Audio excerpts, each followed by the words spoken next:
I mean, yeah. You can. Why are you so quiet? Are you even facing the mic? Hold up.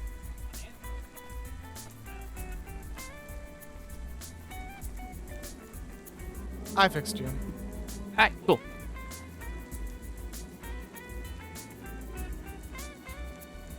But hi, yes, hello. Hello. Hey, buddy. Gonna start doing my intros from here on out. Hello, everyone. How are you doing today? And are y'all prepared for what is effectively going to be the last half of Oberon's trial and Pogo's, the start of Pogo's trial, however long that's going to be? Probably not that long, but let's... Now, Pogo's trial was actually arguably one of the most straightforward, which kind of fitting considering Caveman. We just cut to the trial. Why is it taking us 2 hours? Yeah, we vibing. Glad it's finally getting warm over here. Fucking nice. It's been a lot on a different server. I briefly joined, but I'm still doing okay. Well, fucking... Honestly, I would have just bailed on the server the moment somebody harassed me. I was like, all right, cool. Reported to Discord. Bye. Also, next, I'm a little bit jealous of you. It's not all that... It's, like, still pretty cold over here. I believe it's currently... 40s below 50s? 53 right now. It's still pretty cold here.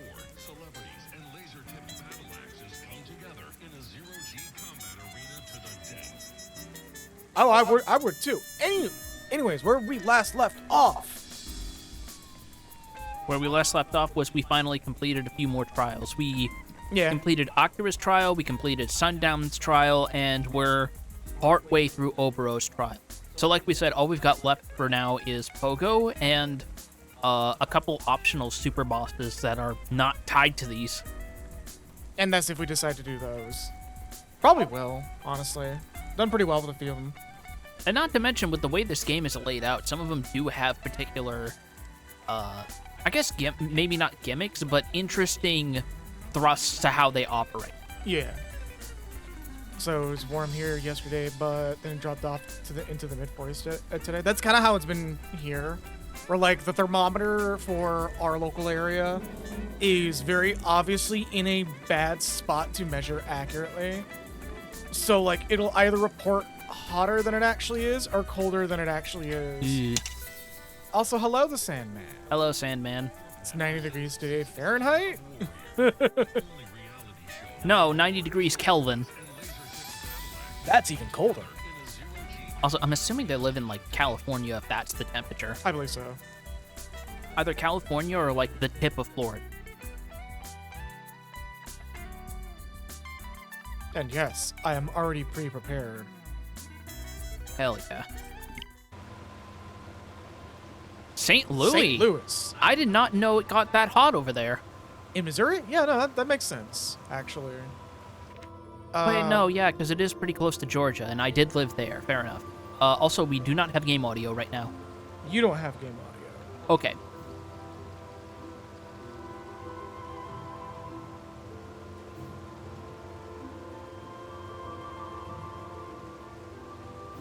There we go.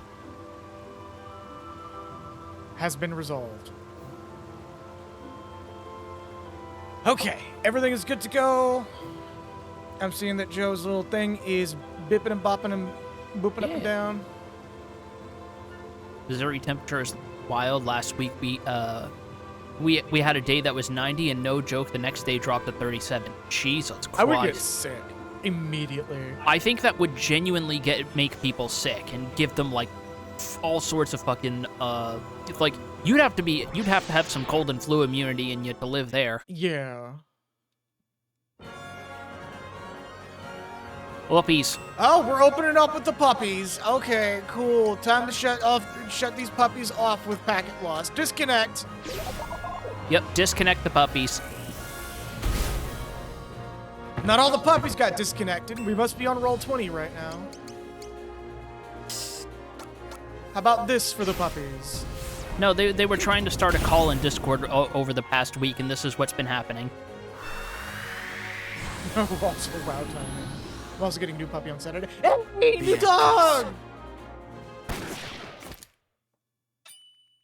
Jesus, Sundown, you shot so hard that did you cause a frame skip? What the fuck?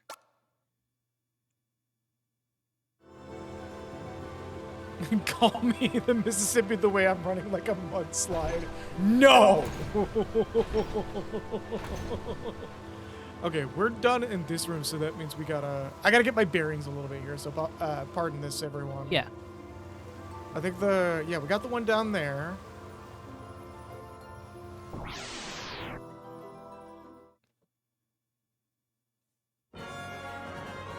Oh, hey, cool. A shinobi. Yeah. You know what shinobis really hate? Shurikens. Yeah, that's why they never touch them. Oh no, Fuma, Shuriken, whatever, but like, ow. Yeah, those hurt, actually.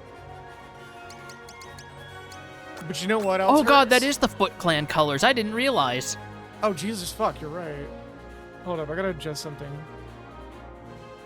My headphones being a little bit loud.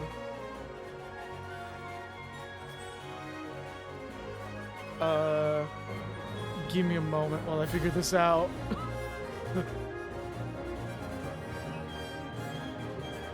There we go. Oh my god, I finally reclaimed my ears. Shinobis are also allergic to lead. You know what else they're allergic to? Lasers. Yeah. So basically, Missouri doesn't have any natural barriers, so the cold north and the hot south are always fighting it out over here, not to mention we live in a humid-ass area. Not only to mention on top of that, but you probably live, like, in one of the heavier parts of Tornado Alley. Which means you're always in consistent threat. Do we need to exit for this one, or do I have all the keys? I think I have all the key items. You need 4 very specific keys to collect the primary reward here. Which it doesn't tell me if I have those keys. They should be in your key items, actually. Oh. Because they are both literal and figurative keys. Yep. Oh, you have 3. Key of Genbu, Key of Byakko, and Key of Suzaku. Which, this one's not one of the keys that we need, because the marker for that is already... And remember, part of the gimmick is there will be colored light flowing through the water, leading you to where the next key is. Yeah, that's actually what I was looking for. Yeah, and there are 4 different entrances, so if possible, you can leave and go to a different entrance and see if that one leads you to the to the necessary primary key. Yeah, I think that's actually what I'm going to do, because I think we're at a small impasse for this. But as though nightly storms make it really easy to sleep. Oh my god, I would kill for that lately. Also, my mouth is not moving enough. It has been resolved. Yeah, I'm just gonna exit the area.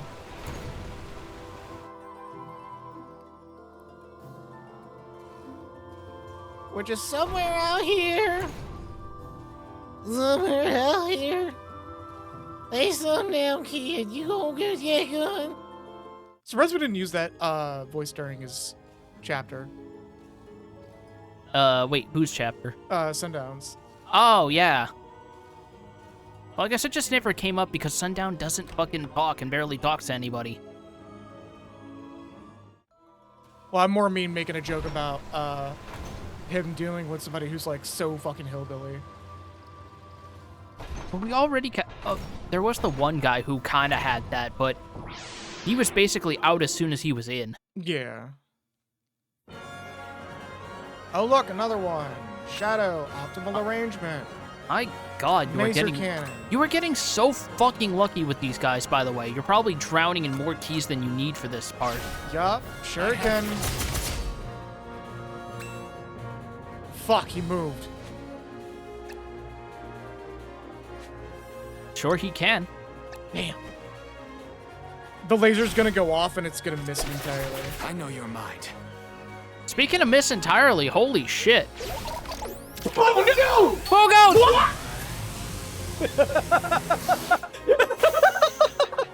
Could you imagine him just like turning around and going, oh? And then just the fucking goofy cell laser explosion phase? Yup. Yet, saying yet again, I am so glad this game does not have friendly fire. Right. As interesting as that would be as a toggle. Oh, right, that steals health. I'm a little concerned that it steals health considering the implications, but whatever works for him. He's immune to lasers because he doesn't know what they are yet. So you're saying that cavemen work on the same logic as 40k orcs? Gun work because gun work. That is all you need.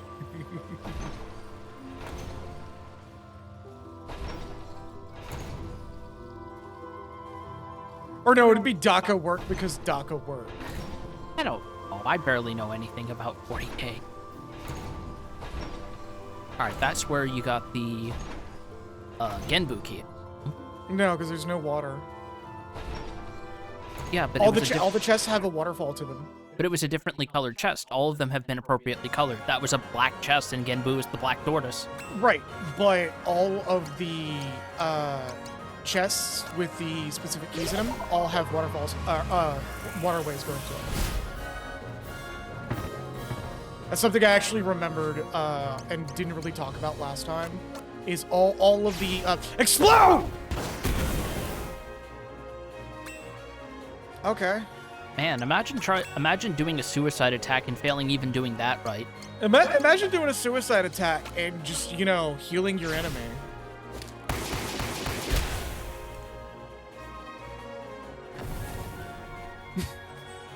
Did you forget about that? Forget about what? The fact that Cube has fire healing. A little bit, actually, yeah. Which makes this really fucking funny. Because they exploded to drop fire on the ground, and Cube was just like, okay, thanks for the healing.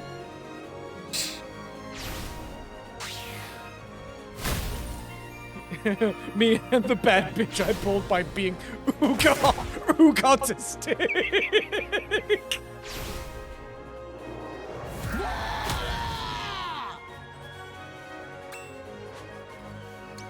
Oh yeah, that's right. Pogo is like the only character in the party who has like a significant other, isn't he? Yup.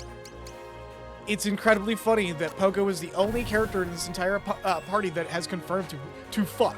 Yup. Just end of statement. Deep is dark.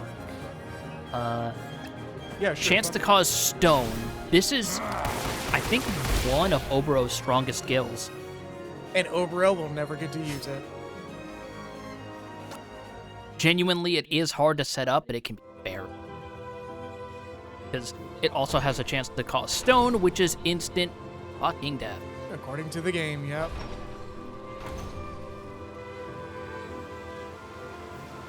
So that has no trails that I could visibly see.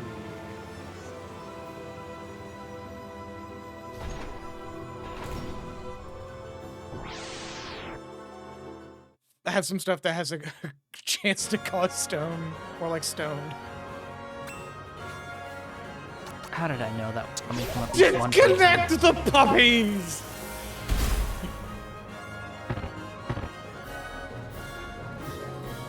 My brain just had a really stupid thought. Yeah? Disconnect the puppies! Oh shit, they're behind a proxy!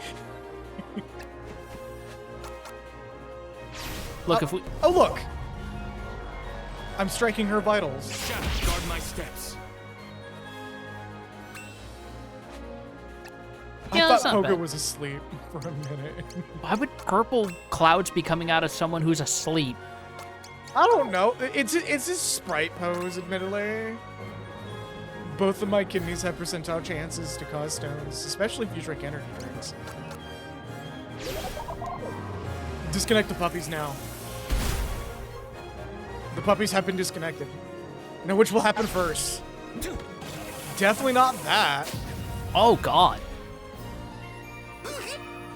That's fucking minute, too. Oh, well. Dodge this, asshole. Pretty much. The Sundown literally here as the contingency plan. Level 16, and there's his ultimate skill, Death Blossom. And Pogo's best skill, Bing Bang Boom. That's also a name of the song in Splatoon.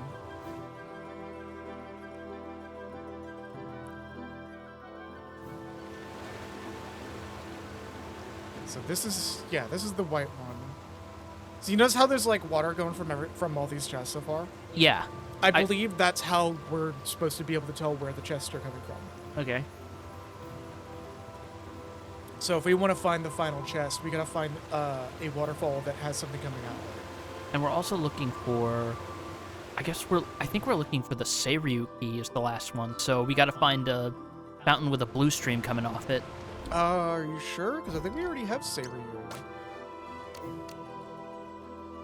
No, we do need Seiryu. Okay. Yeah. Sick. I do remember my Eastern mythology, what little of it I know. No, I just thought we already had Seiryu. You would think that would be the easiest one, because this is a dungeon with a shitload of water, right? Yeah. You know, the fight in Final Fantasy XIV that everybody forgot, despite having a really good theme.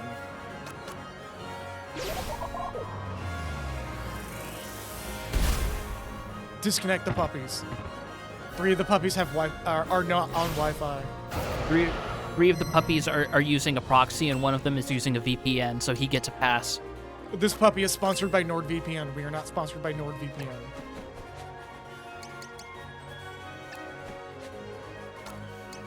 Fuck this guy in particular. Yes.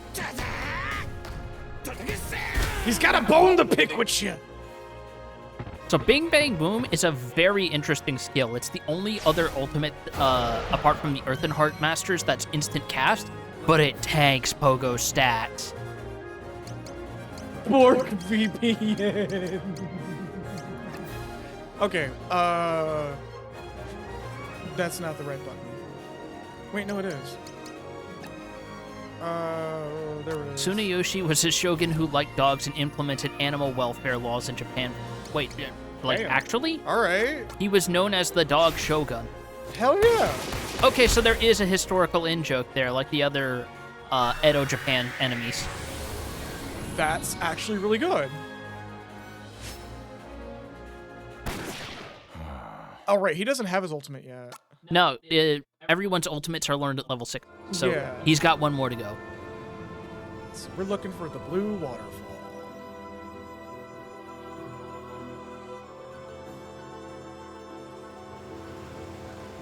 Ah, here we are. There we go. 2.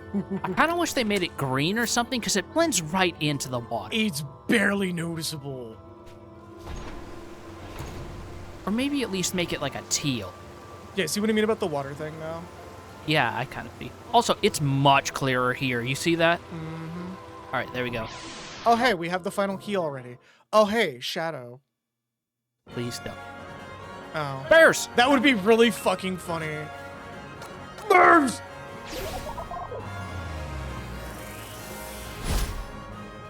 That a river runs through it. God damn it. God fucking damn it. The bear is doing a spin. But what if I told you that this bear does now needs to understand the deepest dark? Damn, I think he understood a bit too well. But what if I told you this bear needs to understand, Bone?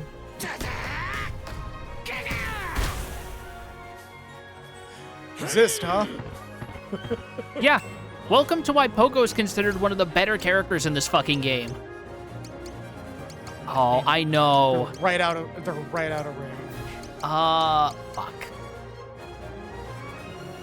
It's only intercardinals. Yep. But you know what? Pack loss.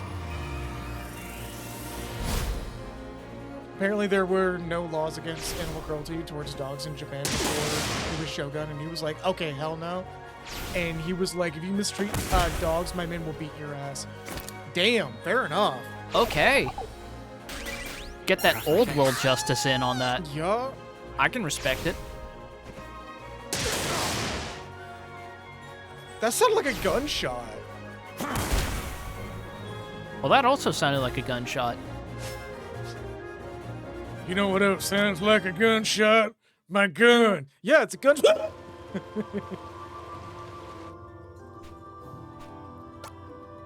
What's up? No, nothing.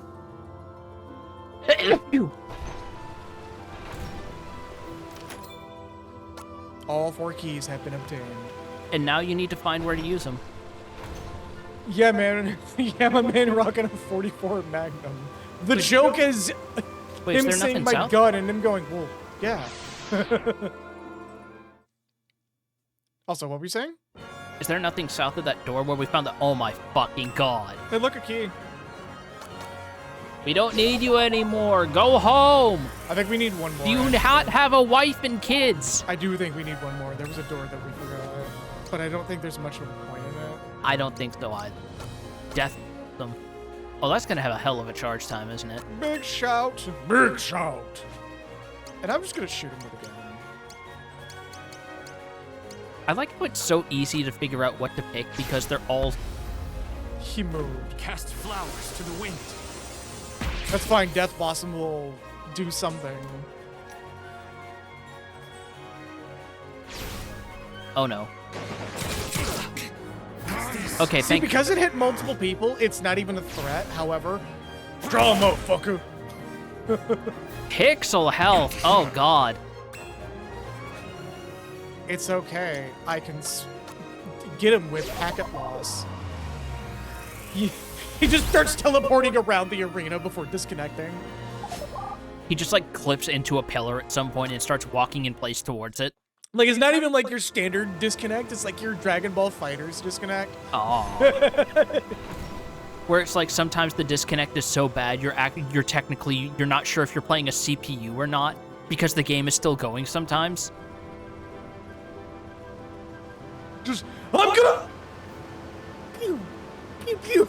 So I think this is what we're looking for.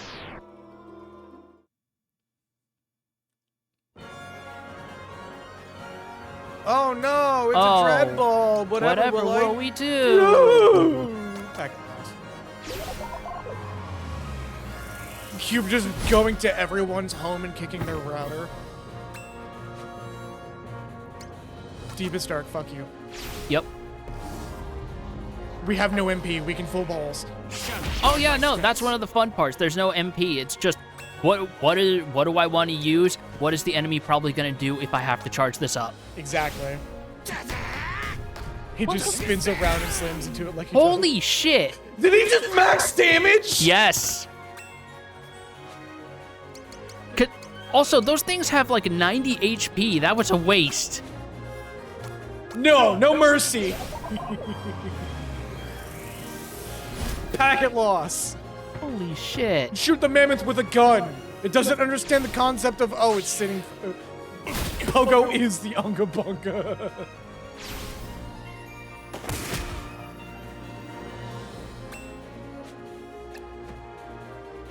Oh. 4 out of 6. That's pretty good. You know Especially what else since is good? Deepest Dark. Yep. Especially since in real life, banning the hammer on a revolver really tanks the accuracy, even if you're good at it. Mm-hmm. Be at peace. Darkest fuck. What? Obro was just like, Sure, okay. Oh, am I not going the right way?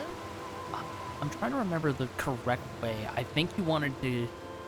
I remember it's something to do with, like, looping... I don't know how to describe with the way that this place is laid out. I would not be surprised if it's go to where the water's coming from. I don't know how to say this in a way that makes sense, but it feels like you're looping around from the northeast and going down. Yeah. Ninja mission to sneak into the Shogun's palace and fart to blame it on him. Oh my. The moment we get Sundown to level 16, if we're still not there, we should probably run from every fight. Because thankfully running is 100% successful. What if we shoot a goldfish at him? Uh-oh. I mean, that works too. Holy shit! Pogo looking at this bitch like, what did you just throw at me? I will return the favor.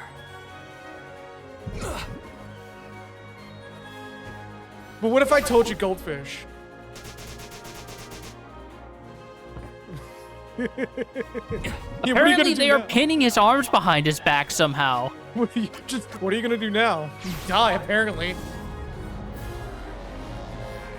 Shadow, guard my steps. Hey, what would you do if someone just shot fucking goldfish at you? Question existence. Wonder why I'm giving them the rusty key right now. I think it's this one? No, this one looped back.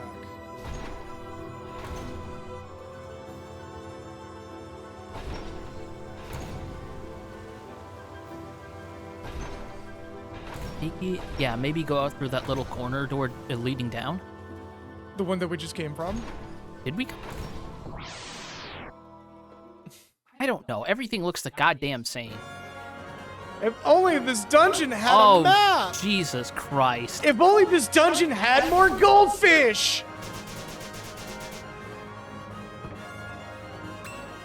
Like you got What's he gonna do? Hit me with something with his arm? pet shop down here. I like that we're just 1-2 punching this guy for no reason right now. If it works, it works. He ain't bothering you anymore like Be at this. peace. The moment sundown hits 16, we're gonna be running from every fight. Yeah. Just like, holy shit. You've heard of Dr. Bees, now get ready for the episode where he becomes Dr. Goldfish. Dr. Goldfish!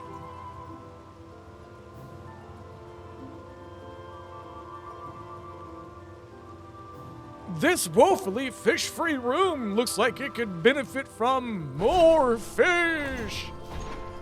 This is the sound of someone smashing an aquarium from off-screen and just water floods in. God. It's not that door. My briefcase full of goldfish will fix this problem. Sir, what are you even giving us right now? All the doors are open!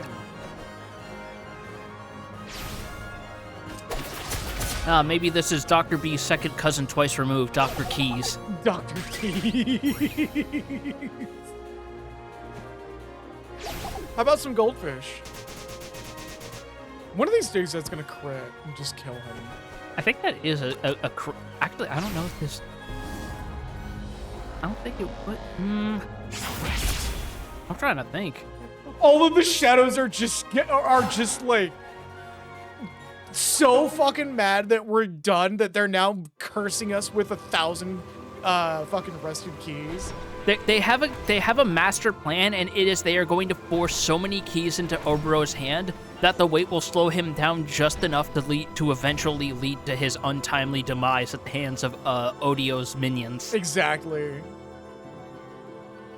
You can't be stealthy if you have 1,000 keys! As Obero said, it's like a Jack style of bucket of keys. Yeah. Yep. As they just like go to the entrance to Archon's Roost and they try all the keys, and then fucking Masaru is like, has anyone tried actually just knocking on the door and opening it, and it works? Yeah. Look at this lucky little pupper kill it. This is the fucking Legend of Zelda.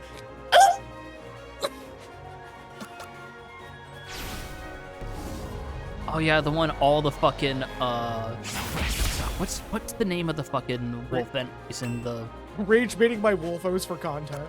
There we go, Wolfos. Yeah. I was having a moment where it's like, I know it's wolf something. My favorite form of audio, tetanus.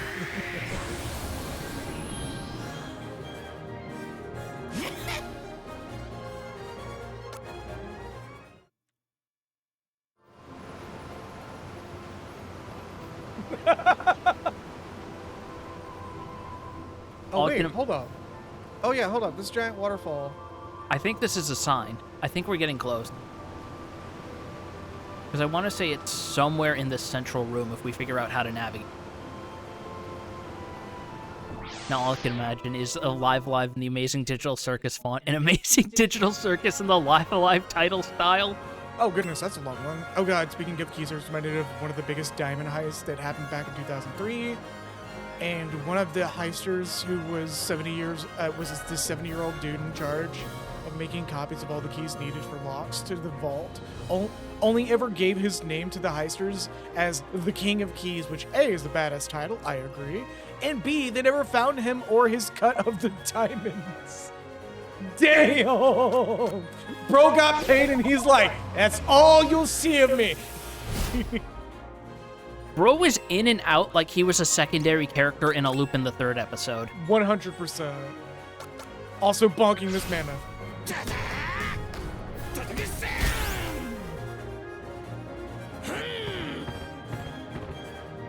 The downside is it puts a lot of debuffs on him.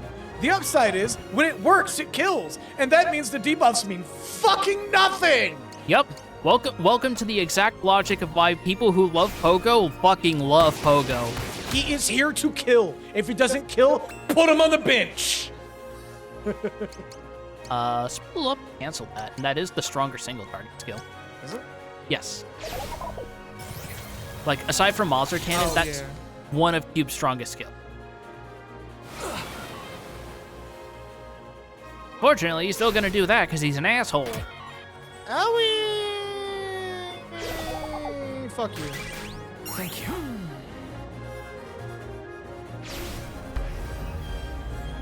Cast flowers to the wind. You ever have time to read up on the Antwerp Diamond Heist? I should. There's a list of things you've been like, hey, you should read up on this. Did I hit the wrong button because I've been playing on PC for a while? You might have. Even with those debuffs, you got 3 hits off. God damn. Only 3 of those hits actually matters, too. I need to actually pull up the... Do they have a like, is there podcasts outside of Spotify? Because I don't use Spotify anymore. Are they on YouTube? Because I'll watch that shit on YouTube. Hell yeah. Send that shit to me when you get a chance.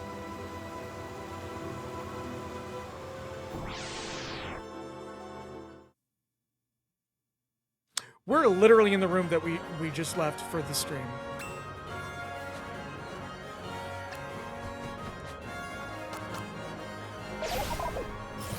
Okay, I'm gonna ask you a favor. Once we get out of this dungeon, because I'm gonna exit the dungeon. Yes? Pull up a map or something and navigate. I do not want to spend the rest of this stream in this dungeon. No, I feel you. It's getting pretty long in the tooth. Yep, dead end. Yeah, there's the other where we need to go. Right there. Is this door over here? Let's go back to that big room where we came from. Maybe we need to navigate from there. I require the cool moniker. Whoa! Keys be upon ye! Jesus Christ!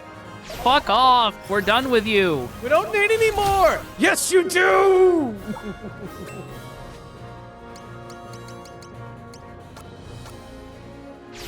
Quick, throw the shurikens at him. Throw the keys at him. I don't know why, but the way you said throw the shurikens at him had a similar inflection to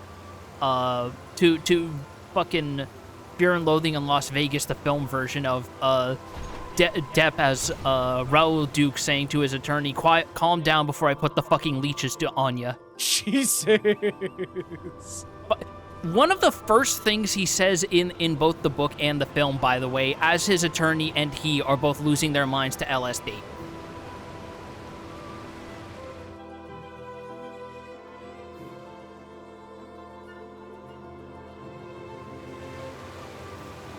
Okay, so that's the exit. Oh my god, yes. Obero just starts using the spare keys as throwing weapons. Just whittles them down so he can use them as throwing knives. Pretty much. They like do poor damage, but have a high chance to crit or cause like a dot. Just a confusion dot or charm.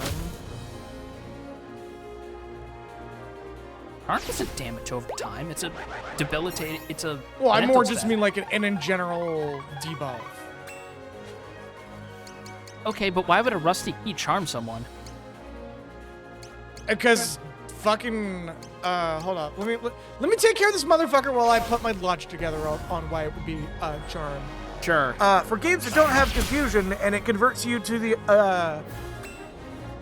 other side because you're throwing a key at them, they're confused why you gave them the key. So they're just like, all right, what do you want me to do with this key? That's it.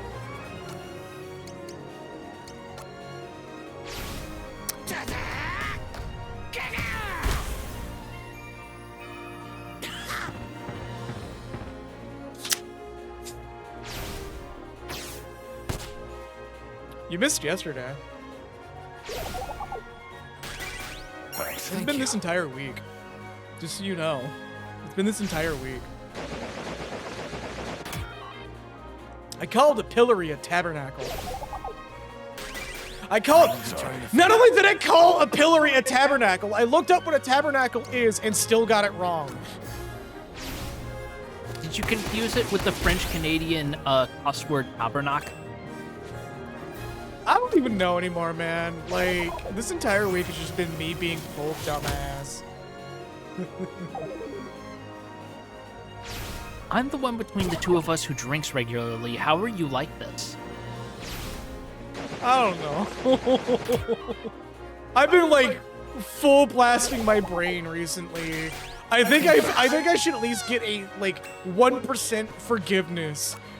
Just because, like, I'm learning something new and my brain, coming off of it, my brain is just like, you're shutting down my steps. On the one hand, yes, and I am, and I'm glad that you learned something. On the other hand, all I can imagine is the incident with Joel playing Oblivion and his chat running circles around him because he didn't know what a D did.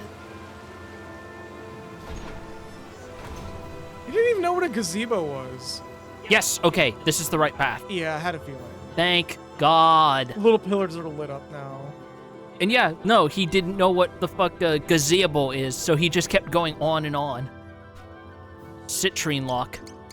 What the fuck is a gazebo? Oh my God. Is it actually making me scroll through all of these? I think it's making you go to the bottom. Okay, good. They're scroll wrapping, so we can just do that. We're looking for citrine. Wait. That's lapis. I used process of elimination, not realizing that vermilion is probably what we're looking.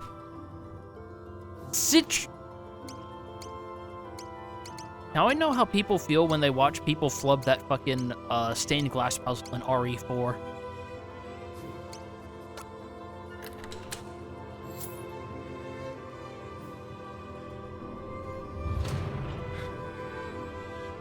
So just for why my brain was not putting 2 and 2 together, the key describes itself as the mythological black tortoise. Oh, it literally says citrine key. Yes! I was looking at the animal. Oh my fucking God. You cannot script this kind of shit. Of all things to follow up, why are you still here? Woe peace be upon ye! Okay, so I guess Obro is just going to go with the strat of, like, put the keys in between your fingers for, like, a makeshift shiv, right? Is that what we're doing right now?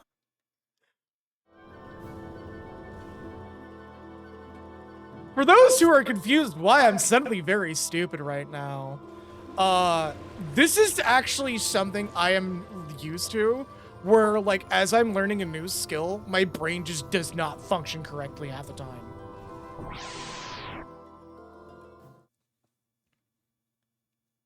Like, it feels like I'm discarding other data to learn a new thing. Oh, hey, hey, faces. This guy in the bottom right was really expressing how I'm feeling right about now. How do you miss setting someone on fire? That's impressive. I don't know. But it's dead now. Yes, it is. When I have bad headaches sometimes, and it makes me worry.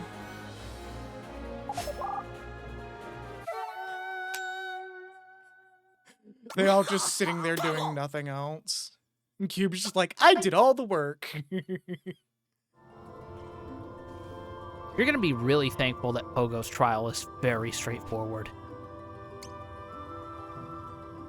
Pearl Lock.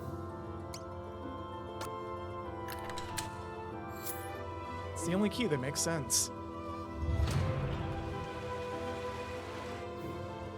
Lapis Lock.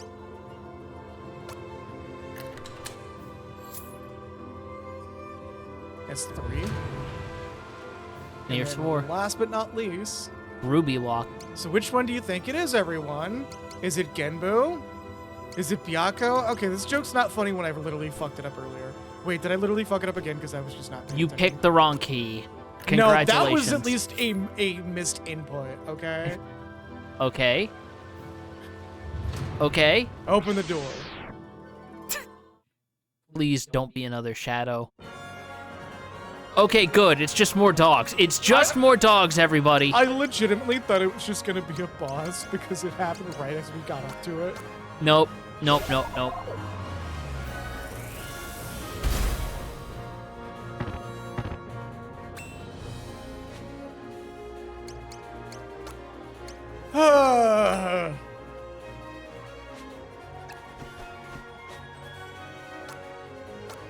Would you believe me if I said I almost canceled today?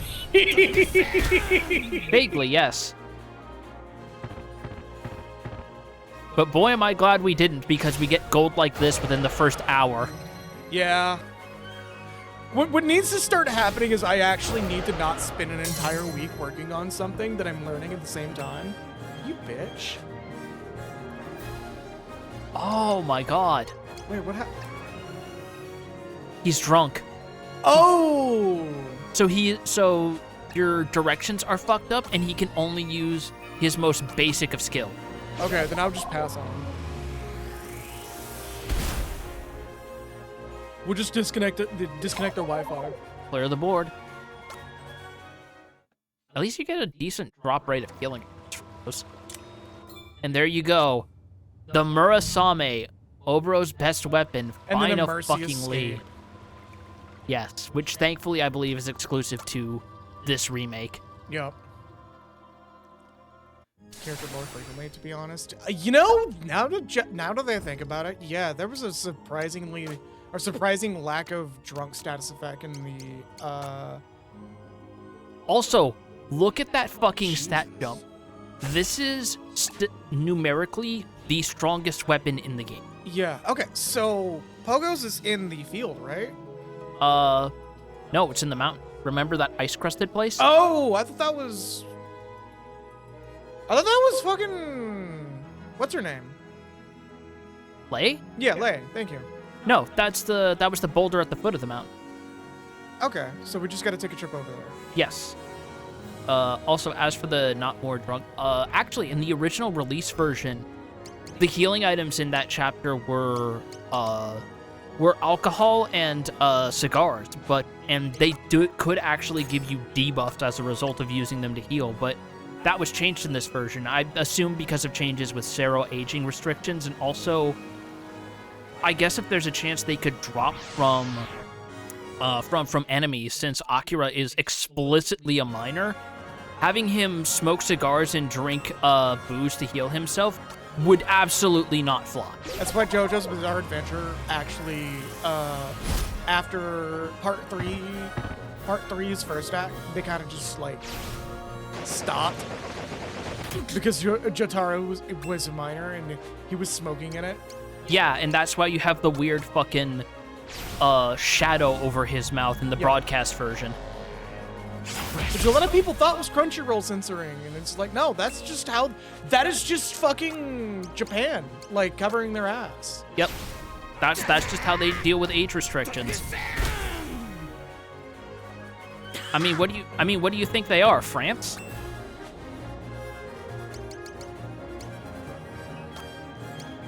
Oh, Hurricane's at the corners. Hurricane is a very long-range skill. No shit. Also, it has one of the longest charge times in the game, so position Sundown wisely. But trust me when I say it's worth it. Every time I see Part 3 Johto around, I'm like, how is this guy a teenager? Keep in mind that Araki was coming fresh. I believe... Wasn't Araki like an assistant for the guy who was writing Fist of the North Star at the time? I don't remember if he was an assistant on Fist of the North Star, but it's very obvious he was inspired by it, looking at parts 1 and 2, of course. Yeah. Is that gonna go off? Is it gonna hit everybody in the line or just Pogo? Okay. All right. Where's my thanks? Listen, Super Famicom version. Watch this shit. Holy shit! What do you mean it's a 6-shooter? Bro is reloading mid-fucking gunfire! That is 12 hits, and it can potentially scrape up and surpass the damage cap. That... And you want to hear something fucking incredible? Go on! That's the performance of that move in this version after they nerfed it. It was reduced. They made it take longer to charge and reduced the accuracy on consecutive hits. It was more disgusting in the original. That's the reason you can equip a second 6-shooter, obviously. Okay, no, that also makes sense, because, like, he's doing the fucking, Was it Clint Eastwood that did that in one of the Western movies, where he had 2 6-shooters and was just unloading the entire barrel, like, as part of a shootout? Was it one of, like, the Dollars trilogy? I want to say so, yes. Then it would most definitely have been Eastwood. It was either Eastwood or one of the Italian actors. It was the same era, yeah.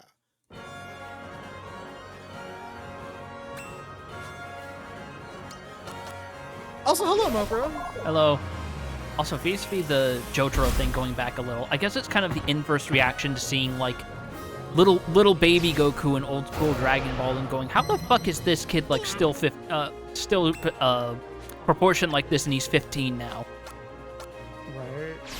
Which was actually a problem because Toriyama was like, drawing these little stubby limbs during action scenes is a pain in the ass. I'm gonna make him tall now. There's also the fucking everybody freaking out over the style change in, I think it was part 4 or part 5. Yeah, because it happens as the part goes on, which is the most fascinating thing. Like, Araki just decides to pivot his art style into the more iconic style that he has now. I just guessed it was over here. Is this it? Yes. Because... Does he shout?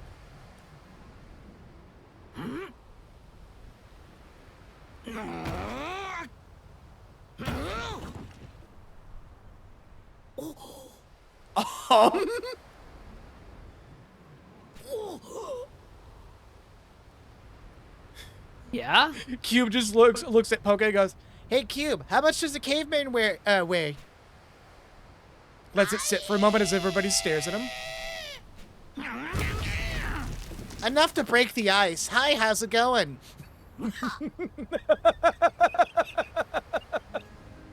How to program that punchline in me? I needed to figure out the setup, though. It is a once-in-a-lifetime opportunity. You cannot judge me for taking this. Everyone just goes, no, that was actually pretty good. All right, so. No ice physics? Thank God. No, but remember what Pogo's gimmick was? What was his button for that? It was the Y. He still has his sniffa skill. Gotcha. Oh, Jesus. Well, that's a problem. The one time you dread hearing something has pistachios in it. Kind of. You're solved. Oh, there's 2. So, don't attack the pistachios unless you know you're going to kill them. They will counter with what is essentially the Malboro's badge. Guard my steps. Yeah, I had a feeling. I think we've had that encounter already. I believe this is the second time we've had this encounter. The first time went poorly, and then we ran. Yes. This time we're just like, yeah, I just done. The really annoying thing is you want to fight those because that encounter has one of the better chances of dropping robotic enhancements with Q. So what am I looking for when it comes to the sniff? The little scent cloud. If you walk into those while they're active, you get a little hint about what's behind them. Oh! Did I just accidentally pick correctly? You might have, yeah.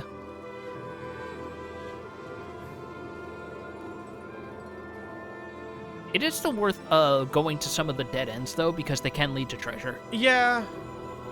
Someone be ripping fat clouds. Oh, yeah. Okay, so I'm just gonna walk into the cloud. Food. So he smells meat. Smells meat from that one, too. So the first two are meat. And the third one is also meat. Okay, so that was all three incorrect.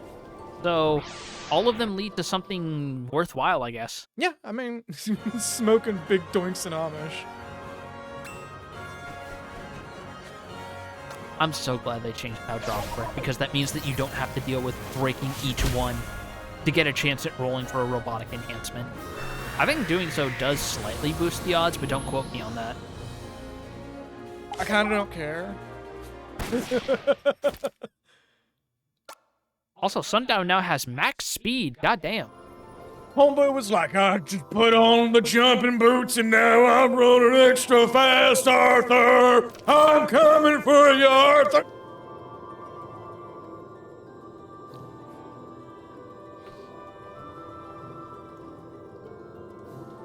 Yeah?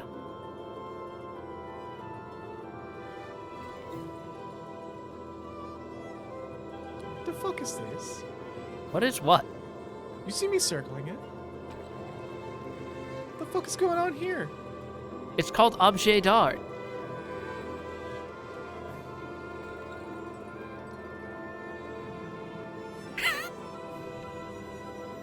Ow. Give me a reason. Give me a reason. Give me a reason. Give me a reason. Give me a reason. Give me a reason. Right now. Give me a reason right now. Give me a reason right now. I still have a pack of bagels that's gone uneaten.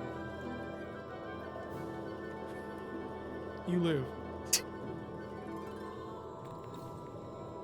Just gun to your head and your ass. We got an ad break coming up. Yep.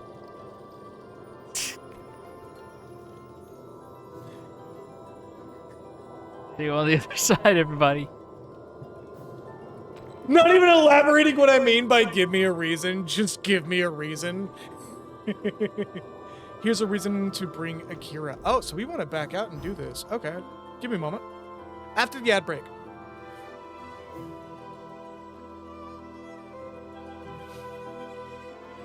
Just to give me a reason over and over again. That is probably one of my favorite, like, accidentally wide-running bits on YouTube right now, is people just repeating give me a reason over and over again and refusing to elaborate. Doesn't matter what answer it is, they always say, okay, you live this time.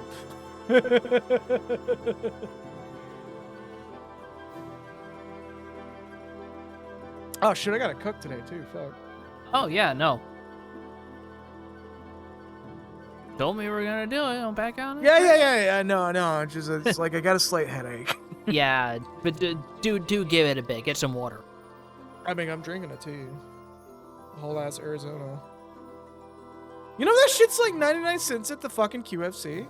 Yeah, they're still not raising the prices. God bless them. You go to a gas station, that shit's almost $2. Get it from a vending machine. It's still just like $1.20. $1.20 is still too much in my opinion. Yeah, no, QFC will sell that shit to you for like right on $1. It's funny how often I'll sit there and see that shit and I'll be like, hold on, this is only $1. Arizonas are the budget good drink if anybody's never had one before. I doubt like somebody in this chat hasn't had one yet because like How? Also, they're just, like, not bad for the price point, especially if you get the tall boy can. Hey, Malkin, you want to know what also was really interesting about Afro Man? That came out quite literally right as he became relevant again. He's also transphobic.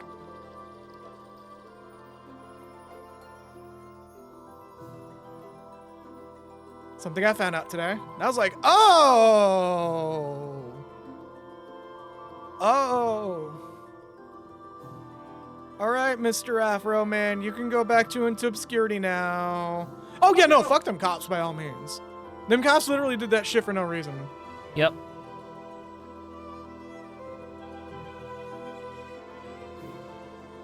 I'll always remember it because it inspired a transformative team in Tainted Space with a funny but unfortunate name. What's the name?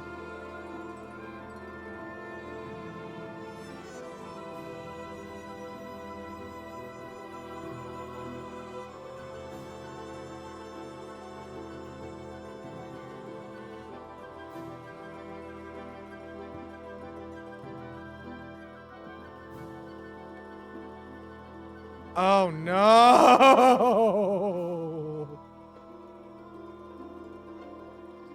Well, that just leaves no room for the imagination.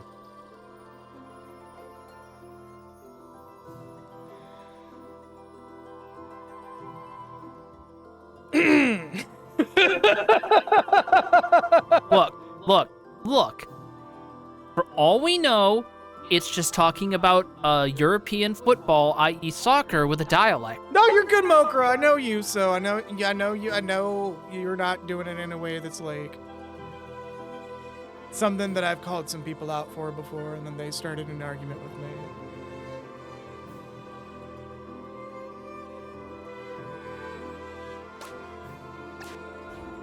And then how bothered they got by me just being like, you know, you could just like there's nothing wrong with you know. All I'm saying is Shit, yeah, we should go get Akira. You can if you want, or I could just tell you what they say. Nah, we'll get Akira. I wanna find out myself. Okay. We need to with the exception of Pogo, we need to rearrange our party anyways. Right. I want to say we keep Sundown because you saw what that hurricane do. Yeah, no, I saw what that hurricane do. Brother, I'm too tired to argue. Yeah, I'm not gonna argue. You're good, Moker. I know you. I know you pretty well. So. Futsona sounds like it could be a very fun but also very unfortunate nickname for a Muay Thai character in a fighting game. I hate how real that is.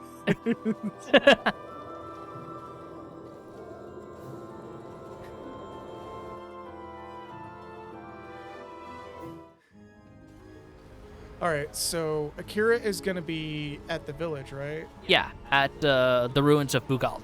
Okay. So not far from the foot of the mountain. Unfortunately, we can't change party here and now by going into a menu. Yeah, we got to talk to everyone individually. They didn't change that. I kind of dig it though.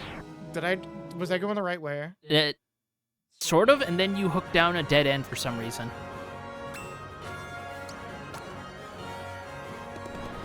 So, in my defense, I'm playing Minecraft Dungeons right now, and my brain is... Why? It's actually really good. It's actually really fucking good. I don't believe you. Like, I'm gonna be real with you. It's actually really fucking good. I tried the beta. It's like, this is just like Babby's first Diablo, and I'm playing it now. I'm like, man, this is like really fucking good. This map has like 5 different paths. Oh, all 5 different paths have different bosses. Oh, this is actually really good.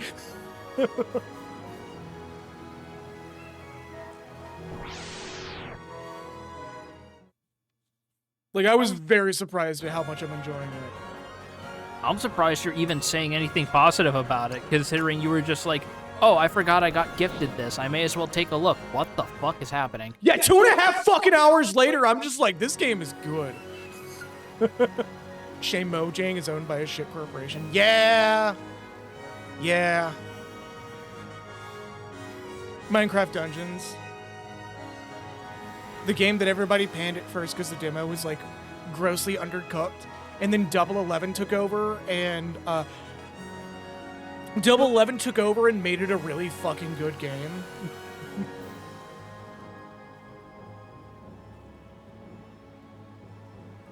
So I guess we could just probably take out Obero. Well, look who's back.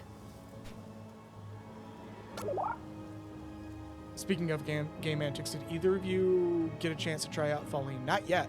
No, I haven't tried her out yet. Did she release yet? She is out right now. Shit. That's actually why Nexus wasn't in stream yesterday, because Nexus was getting... Oh, yeah, gotta represent. I respect. Yeah. As you wish.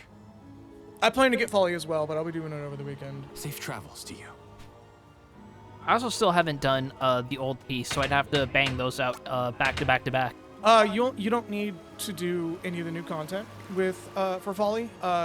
Folly falls into the Chains of Harrow side story thing. Yeah, you just need access to Vespa Relay. Yeah, but I mean, I may as well do both of those at the same time, is what I meant. Yeah. Mado Monogari game. Everyone is bone stupid, just like an Atelier game. Oh boy. Okay, so keeping Sundown, keeping Akira. Pogo, once we're done here, I might swap out for someone else. It's a big maybe. That bone is fucking damaging though. So he's like, it's a hard argument in my head right now. Like, it feels like, and I imagine it's also good for your peace of mind to have at least one character who is hella tanky, so you'd want to keep him around. That's kind of why I'm just like, the argument is difficult.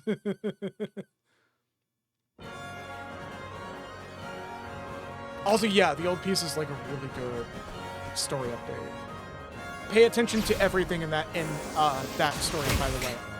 Noted. Like it's one of those things where the story writer of the old piece understood the assignment of subtlety, just outright.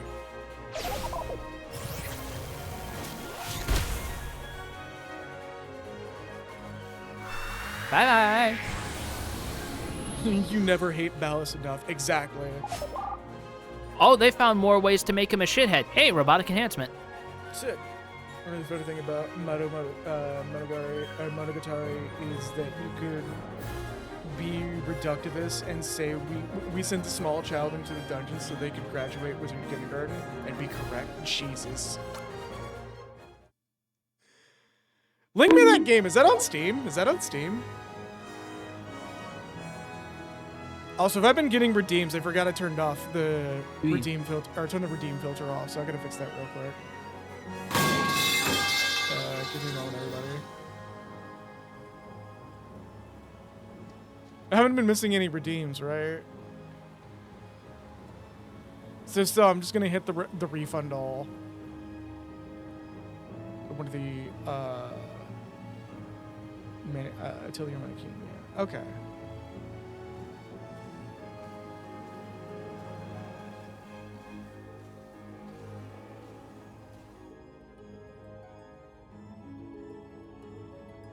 Also, let's see, hold on. What was Kagura talking about? Is it the VR game Fish that everyone's fishing, okay.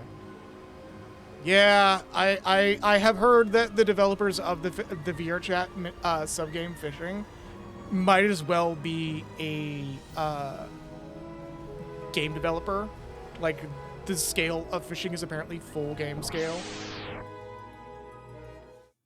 Like, I think like 30 hours is currently the longest time doing new content in Fishing. God damn. And apparently there's like even more content coming.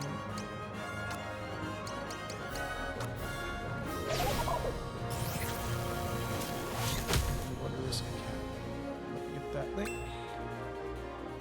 Alright, that is put into... Oh shit, I think I know this game actually. Oh shit, I think I know this game actually!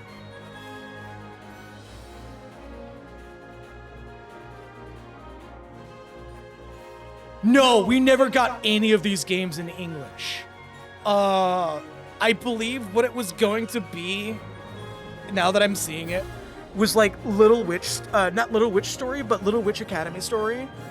And it's, I believe one of them came out around the same time that Guruman and Zwei was going on from Falcom, so it like got kind of buried. Is a nice way to put it. Because Zwei was really popular in Japan. Oh, you are not. Wait, something's wrong. What is? Did Cube's turn get skipped or did my brain lapse? I think your brain laughed.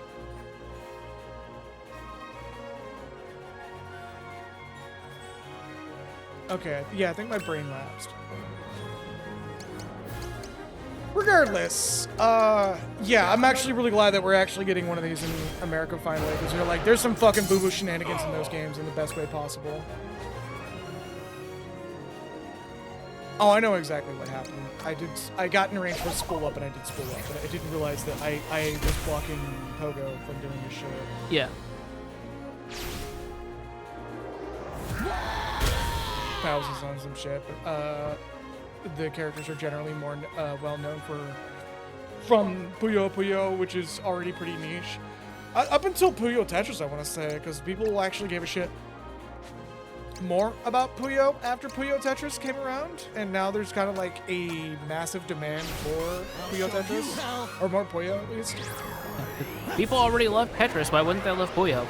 Well, so for the longest time, people thought that Puyo was Dr. Robotnik's Mean Bean Machine. Oh. Yeah. Which in Japan was Puyo Pop, Puyo Pop Master System, I think is what was the original title. Other way around?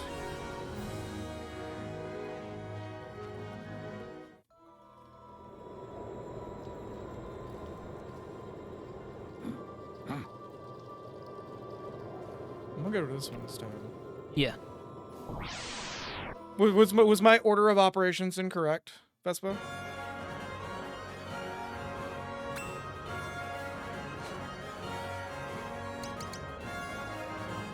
Mean Bean is Puyo, not, oh, yeah. Uh-huh.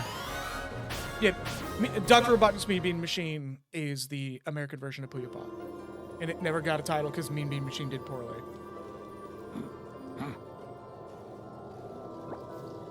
And I can only guess why.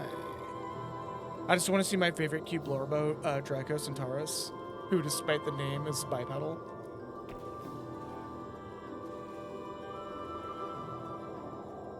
There's like 3 conversations going on. Hold up. Give me a minute. It's the power of chat. Yeah. Also, there's this special secret thing that's so secret in Fish that people argue if it's made up or not. But it is essentially very rarely a fucking analog horror looking entity can stalk you and will start leaving weird notes. Okay, that does not need to be in VR chat. No, it absolutely needs to be. No, that's VR... the specific place it needs to be in. No, VR chat has like a stalker problem. Oh. Yeah.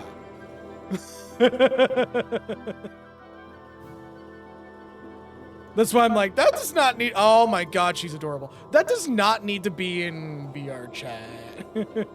That's probably why people were arguing whether or not it exists. Because, like, stalkers in VR chat are a thing. I saw the thing well off my mind on edibles and he scared the piss out of me. Oh no! This is why if I ever get high, I'm never putting on a VR headset. I will regret it immediately.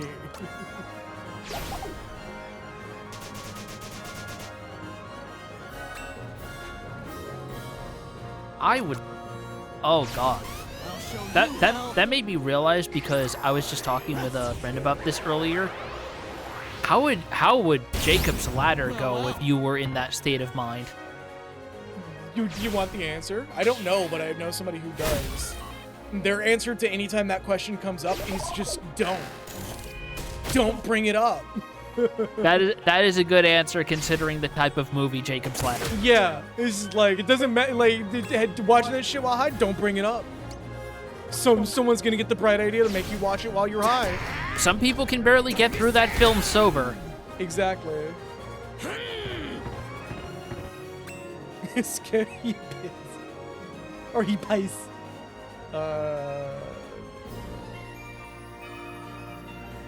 I mean, Pumacam, that particular style of thing is really popular in Japan.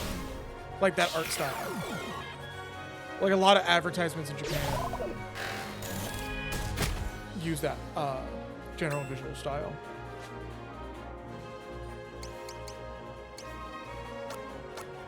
I'm probably gonna kill this mammoth before he gets it off. Probably. Oh wait!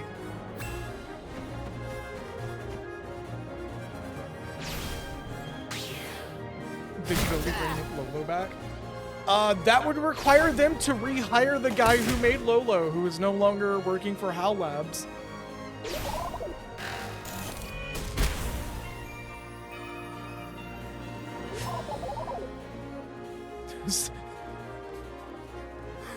What was it?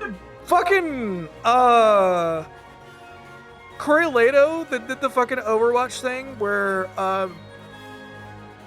whatever his name is now, formerly McCree, does the it's high noon and it takes like all day to go off. And like everybody packs up, quits, and leaves, and he's still doing it.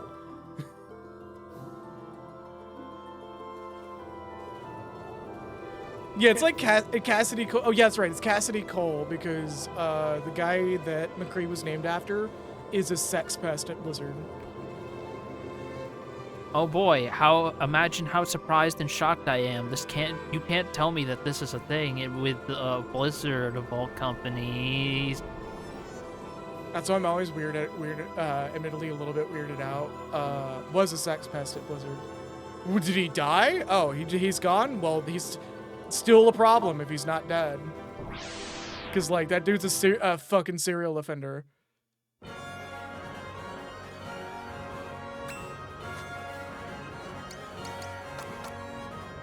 Like, that dude does not regret his actions.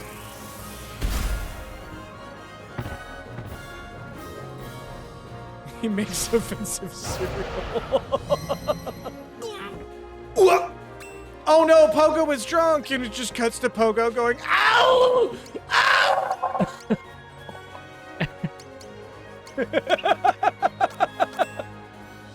Like your fucking uncle at Thanksgiving, kind of drunk after he uncorks the Maker's Mark.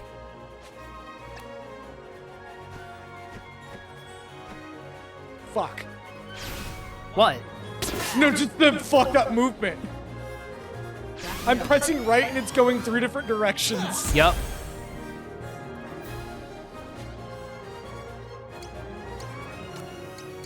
On the bright side, I get to decide where this goes. Oh my god, could you imagine being the first human to experience a hangover? I would not want to be in the room for that. I feel like if somebody doesn't understand the concept of a hangover and it's just like prone to violence like Pogo is, I feel like I would not want to be anywhere within a 10-mile radius. Like my skull would be caved in. I think his own skull would be caved in trying to get the demons out.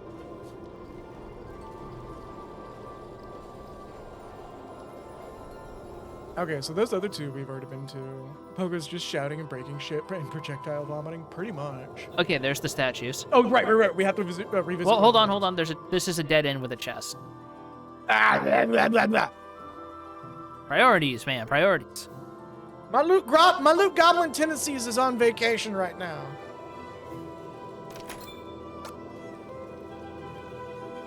Oh, speaking of the thing that I've been learning, it's actually for the stream. If y'all missed it on Blue Sky and in the Discord server, and I think yesterday, I will be redoing the stream frame over the next few time period unknown. I will be doing it myself with a custom design that's more matching of something I've been working on for a while. And I will also be working on creating transition screens that follow the aesthetic more. I'm super proud of the things that I've made so far, and I'm actually gonna put it into a more maybe not more tangible execution because it was already pretty tangible as it is. Yeah. But something that's gonna be a little more on display if you never see the stuff that I do to begin with.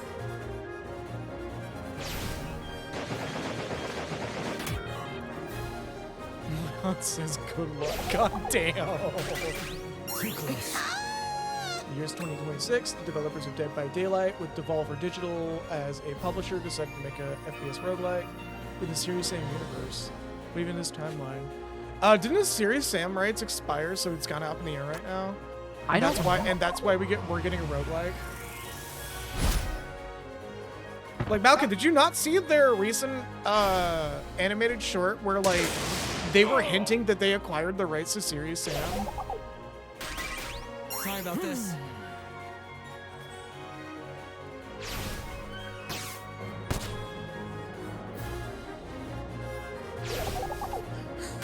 Cuba's just like, heal, heal, heal, heal, heal. I'm tired of your bullshit. Yeah, no, there's kind of been hints that Devolver, like, has something to do with Serious Sam on the way in. I guess this was it. Huh. I mean, I guess of all places for it to go, that's the one I understand the most. I would rather it go to Devolver than literally anyone else. Because if with it being with Devolver, there's a good chance that they could also get Dave Oshry on board for it too. I grabbed that thing in the box, right? Yeah. Yes. All right. So. Whatever you do, don't run. If you keep running away, it'll come for you too. What? Oh, is this the runaway boss? End up like me and my dad.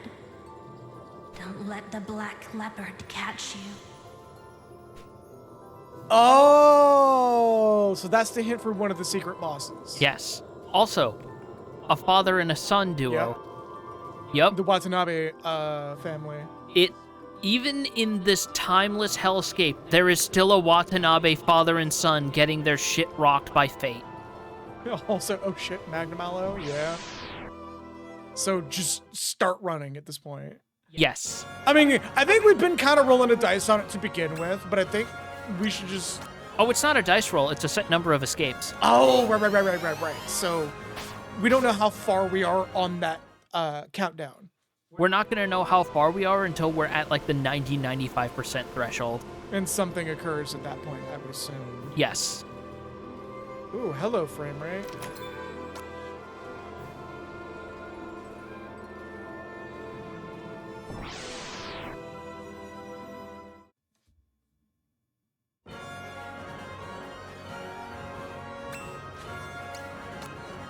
Escape!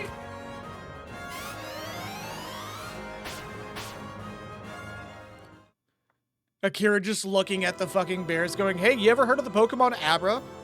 Bears are just like, "Meh." Yeah, that's what I thought, buddy. Cube being the pedantic piece of shit he can be, or they can be sometimes. You know they're a bear, right? Yeah, Ursaring was never that great in every team that I ran in Heart Gold, Soul Silver. Akira countering pedantic with pedantic.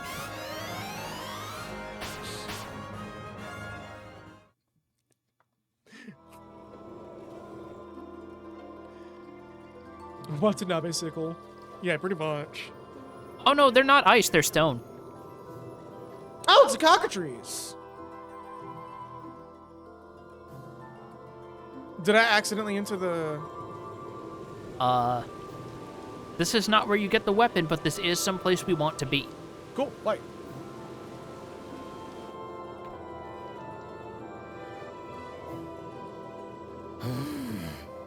Do I know you? Have you some business here?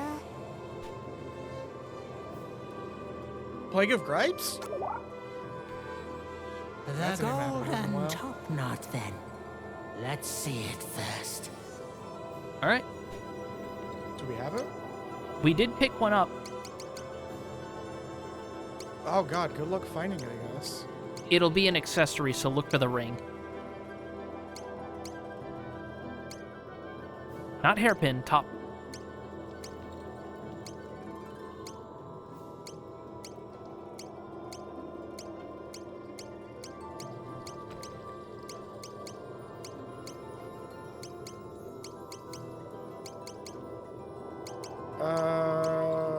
Do we have it? We do have it. Oh, did we equip it to somebody? Then get you gone. Oh god, did we put it in somebody's head armor slot?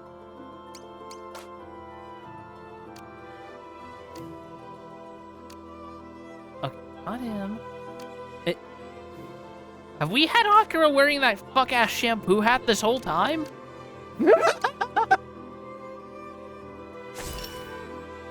Oh, take the helmet knight off. That's lower special attack. We don't want that on him. What do we want to put on? Ice helm. But yeah, does all the gear get removed from people we don't have in a party? No. Because that would be more frustrating, but we might have given it to somebody. Oh, no. Well, let's get Pogo's weapon first before we leave. What do you think a bottom knot looks like? Mokra answering with "Ask your local puppy girl." Mokra!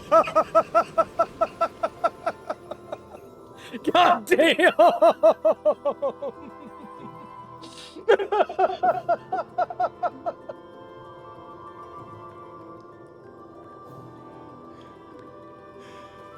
Oh, that got me way more than it should have. No, you're not wrong. That's why I'm laughing so hard. I believe Obro Mario probably got it. I'm gonna laugh if this teleports us out. Or does it not, misfire? Once you've completed the Trial of Heart and gotten Akira's ultimate weapon, it no longer misfires. Okay, so this is just now just a flavored, escape. Yes. Okay.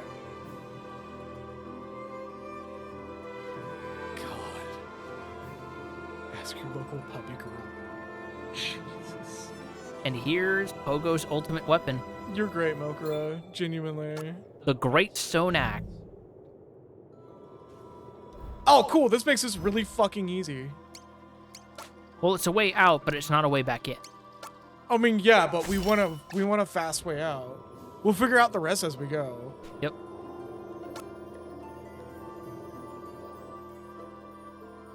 I saw a helmet that said top knot, but not golden top knot. Yeah, I think Obro Maru is the one that we need to talk to for that. Which he's going to be outside the final area. Yeah.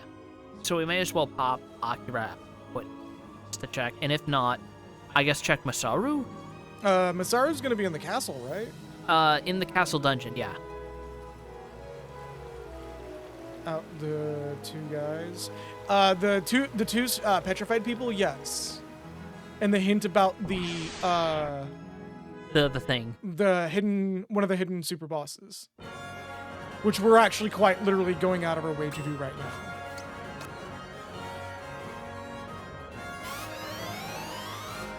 It's a little anticlimactic to not have a boss at the end of some of these trials, not gonna lie. I feel like that's kind of half deliberate to kind of give you a break for certain things. Since Masaru's right here, we'll check Masaru next. Yeah.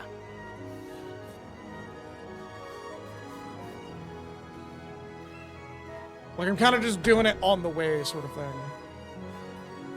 I also made a wrong turn, and I decided to take advantage of that.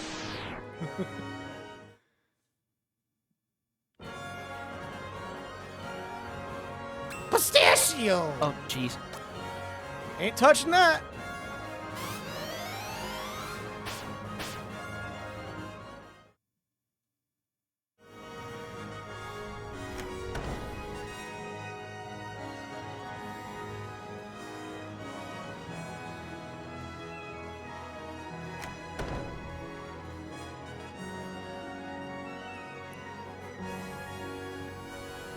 Oh, I'm not even in the area for the dungeon. This is the wrong area. Yeah, you went past. Yeah, it's in the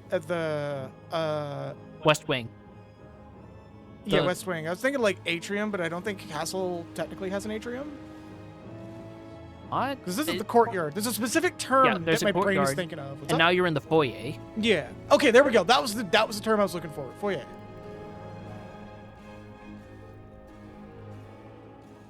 It was like back here, I want to say.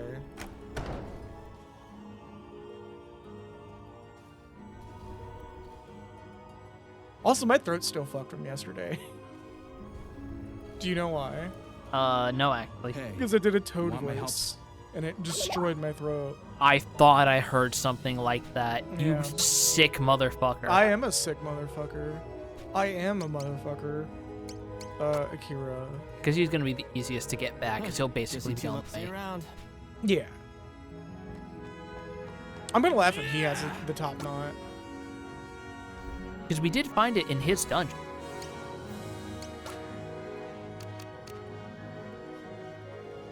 No. Fuck. The 4 feet of the moon rabbit. Double check our inventory again before we go, just to make sure. Because at least here we have the equipment tab all on its own. Oh, we have 2 robotic enhancements. Oh, sick. Is there any way to sort? There's no sort, is there? No, sadly. Core ring, golden hairpin. Hair- There's no way to discard either, so it's not like we threw it away. Which really makes this very difficult to deal with.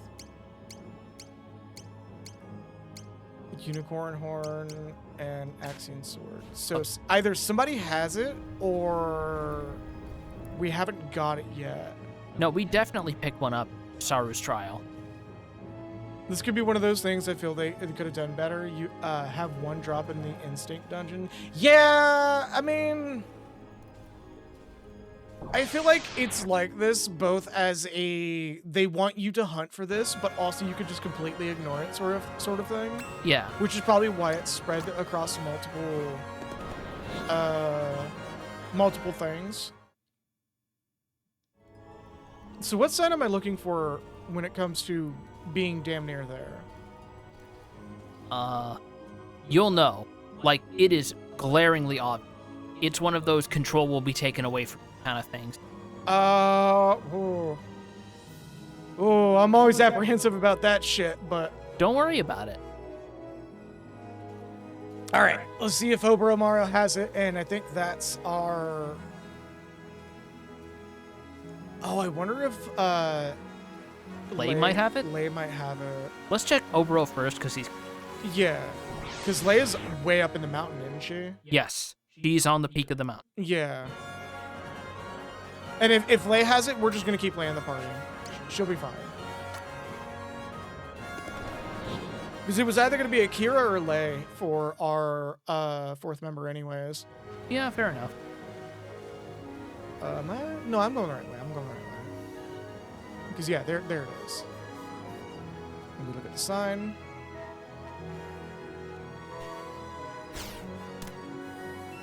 Hey guys, Scott here. Do you require my assistance? Masaru, go back to the dungeon. I know we just got you, but Bringing down the vibe. And so you're bringing serious. down the vibes, man. I'm gonna go back to working out. Did you hear that they patched incest out of Alex? He's seeing you. Now how are they going to court the Fire Emblem fan base?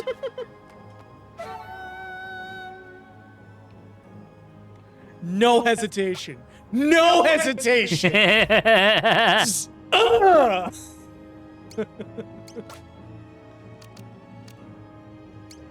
No. Do you think Lei has it? Through process of elimination, it would have to be her.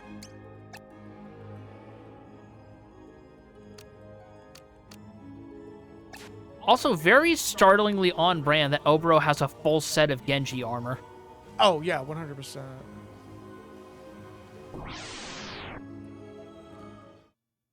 I thought they patched it in. No, they patched that shit out because that shit was a little bit, the way it was wrote was admittedly a little, like they were playing it up a little aggressively.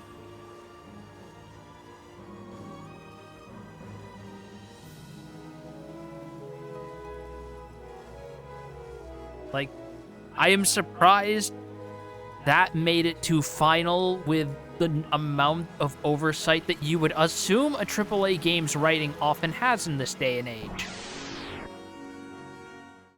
It's not that sign that goes to the mountain, it's something else, right? Well, this path is a shortcut to the mountain. And that's what I mean. But it's Street Fighter. So nobody cares. I mean, at the end of the day, yeah, the story just kind of gets thrown out the window.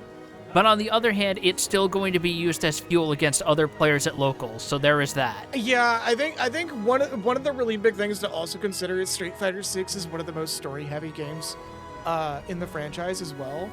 Because arcade mode goes through their whole story, surprisingly. Instead of just throwing you at fight after fight after fight. And then you got the World Tour mode where you do actually interact with that story even more. Yeah.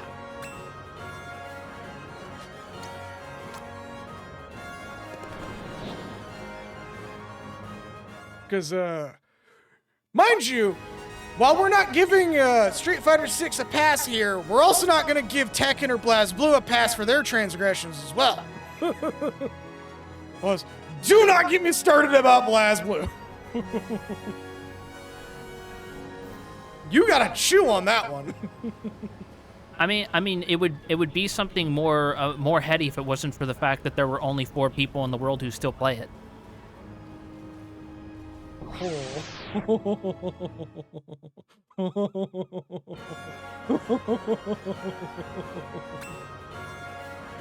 But like, what do they got to do? Like, even people who say they don't play, who say they still play BlazBlue, don't play BlazBlue. They spend 20 hours a day posting about how much they think Strive sucks from top to bottom, because instead of actually playing the other game. I was gonna more make a joke. If you don't play BlazBlue, you read it. As somebody who has played BlazBlue, I was also gonna make a joke about the one BlazBlue player we have in chat. Hey, you're right now. Also, Vespa being is speaking to the heart and soul of any sane BlazBlue player. I just like playing Iron Tiger. Yeah, I mean that's like kind of the remaining people who still enjoy BlazBlue. Most definitely only can play it for Iron Tiger, because Iron Tiger plays really fun. Iron Tiger was probably the reason why a lot of people who got into fighting games when they were younger and had a 360 became ride or die for grapplers, because he is a very good design for a grappler character. Hey, she had it. Okay. Hand that shit over. I'm gonna give her the Occult Pendant. Oh, God, yes. I'm gonna give her the Occult Pendant. Gives her resistance to spirit damage. And kicks. No, the gold frame means it's innate. Oh, shit. Okay. Why do I always misunderstand that? Oh, what? Why? No, I caught it, okay? I caught it. Yeah. All right, Lay, come with us. Are you level 16 yet? Because if you're not... Oh, she's absolutely level 16. I think everybody's level 16 now. Geef is and was my original grappler. He is the original grappler. Yeah, to say, he's the fucking OG. He's literally the load-bearing grappler. He's grappling the pillar right now. Yes! I think it's like one of my favorite analogies for why Geef needs to be in every Street Fighter. It's because he's literally holding up the fucking pillar to allow grapplers to exist. Basically. Because it's like, it's always so funny, even for fighting games that I don't play, checking the patch notes, because every few updates, it's always a pendulum swinging back and forth on the general efficacy of your grappler characters. Yo. The Red Cyclone's shoulders are large because he holds the foundation. Yep. Geef is Atlas, hands down. Like, if you want people who have experienced all the highs and lows of playing a grappler within a short time frame, talk to fucking Potemkin mains and Strive. Potemkin looks at Geef, asks, "But why though?" And Geef shrugs. I haven't read Atlas Shrugs, so you know, it's obviously going to be wrong. I was trying to make an Atlas Shrugs joke. To be fair, your narrative was still more cohesive than any singular part of Atlas Shrugged. So look, I can say both as a writer and as someone who has a specific personal alignment, Ayn Rand is a fucking terrible writer. She is such a dog shit writer. Did I take the wrong turn? No, I think you're still on the right. Okay. You're doing the thing where you're second guessing yourself because some geometry looks the same. Yeah. Do we really still need grapplers in the FF still? I don't know, comrade. Do you still need to feel your legs? Grapplers stay in. Oh, right. It goes down and then up. Yes. That's right. Yeah, Atlas Shrug? Nah, Atlas Suplexed. The correct answer. Oh. Have I mentioned that I love y'all? Y'all are genuinely, like, an amazing chat. This is why if anytime somebody goes, you gotta treat your chat like shit, I'm just like, no, you treat your chat how you want your chat to fucking play with you. Yep. If they wanna be the fucking heel in your fucking dynamic, let them be the heel in your dynamic. Yeah, like sometimes we want to have something like Joel's chat, who will gleefully fucking gaslight him for 20 minutes until he gets frustrated and actually Googles it because he will admit that shit's funny. But also, the fucking finally getting to see Joel's chat through Vine Wrestle was really fascinating. Oh yeah. It is diametrically opposed to how Vinny's chat works. Yup. Holy shit. It's fascinating, isn't it? It's like sitting at a completely different lunch Vespa, table. do not gift me Central Fiction. I already have it. Don't gift it to me. I don't want it on more than one platform. It belongs on the Vita. It will stay on the Vita.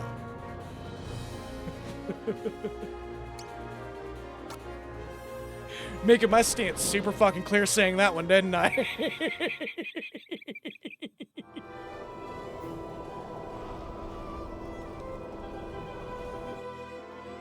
You think that'll stop me?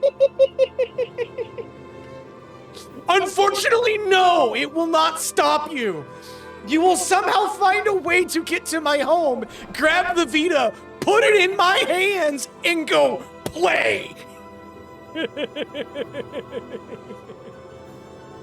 And I will question you where you found the charger for my Vita and how you replaced a battery for my Vita. It's now a good time to mention I don't have a single Blue game in my Steam library, and I don't know if that's going to change anytime soon. Vespa, you should fix that. Vespa, you should fix that.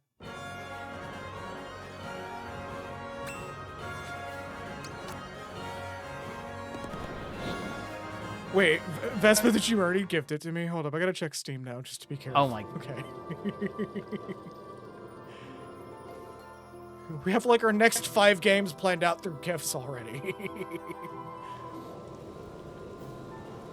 Puma came specifically enabling us to not have to deal with the Vita TV for Final Fantasy X. Thank you, Boomcam, by the way. Oh, hell yeah.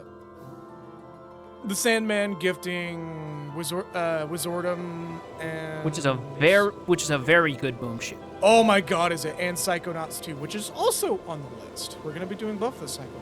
I haven't played 2 yet, so that'll be a fun time.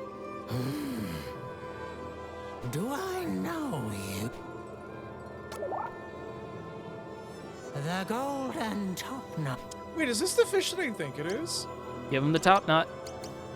And we now have to find it. Yup.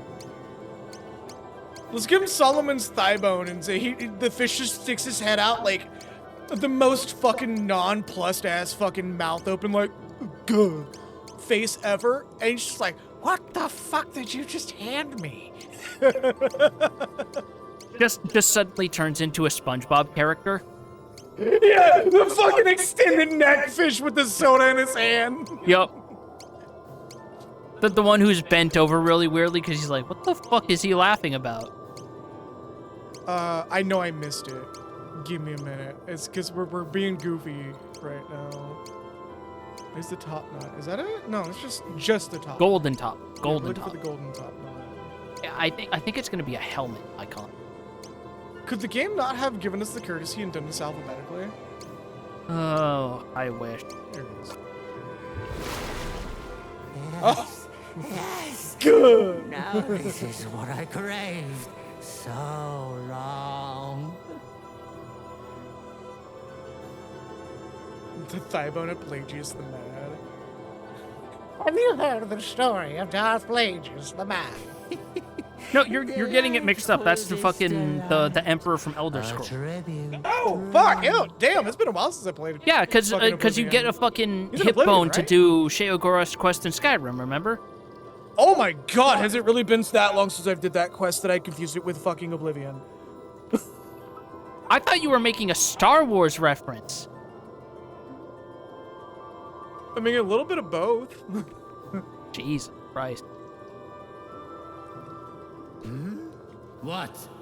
You'd still ask more of me? Yeah, I mean, Of me? you're watching us, so we're all mad over here. To bask in my splendiferous splendor, to look on my resplendent golden I don't know what the fuck that was in my face. lap, but it felt like a bug that I just fucking absolutely decimated. Maybe it was a cockroach asking for clemency. God, I hope not. Wait, hold up, is that a literary reference? It's a reference to Look Outside because I've been playing it today. Oh, okay. Apparently, I don't know what it's for, but there is an actual thing that involves collecting cockroach.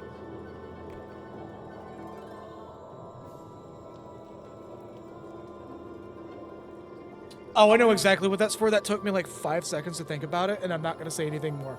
Okay. It's worth it. Just trust me. Anytime the game tells you to do something, it's worth it. I mean, I already shoved my one of my arms in a damp hole for a freak rat baby, so You take care of that baby. I've been giving him TV dinners. Okay, you take care of that baby. I will. You can't see my face, but I'm like, just like giving you this, you better fucking do it.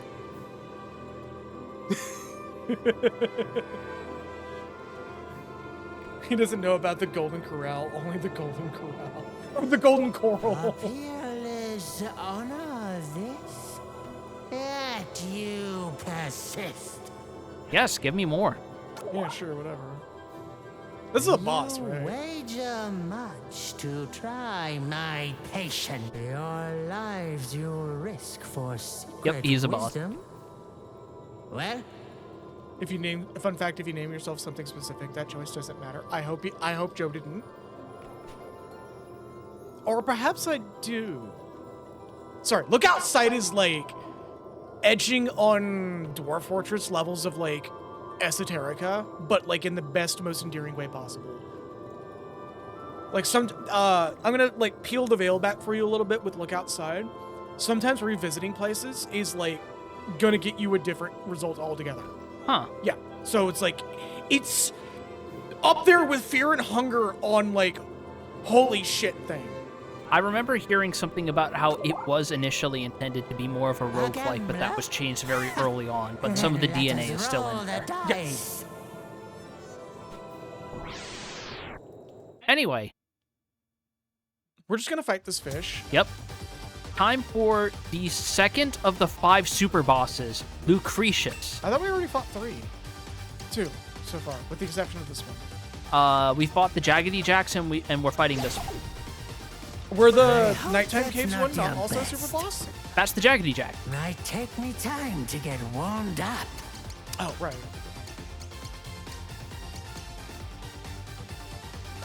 Heavenly Beats Ascent. Yep. You're done!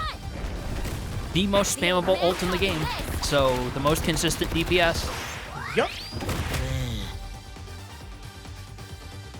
I love that we're fighting the giant carp again. Yeah, this is just Sekiro. Perhaps a little sauce would help. Sauce? Sauce on a piece of metal. Well, no, it is a carp, I guess. Kind of metal. What kind of sauce would you even put? Worcestershire? That's some fucking motor oil, maybe. I hope that's not your That best. fish got that Jonah in him.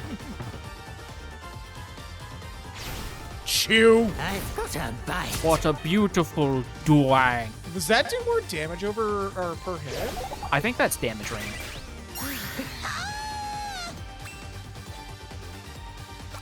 Oh my god. Is he- Oh, right, because he's a huge sprite. He's not going to be able to move out of the way. No, he's not. We also got him kind of boxed in. I think Beta Recover no, Repair and Restore is the one that buffs, because I think buffs cancel debuffs of the same kind. Yeah, I was just gonna Mazer him, honestly. But I'm just gonna do this. Yeah.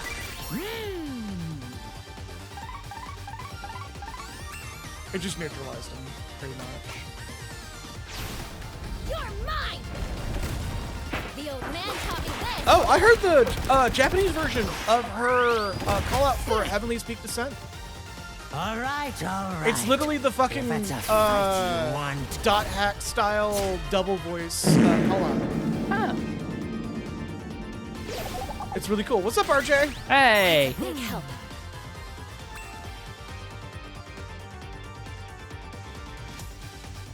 The old man taught me this.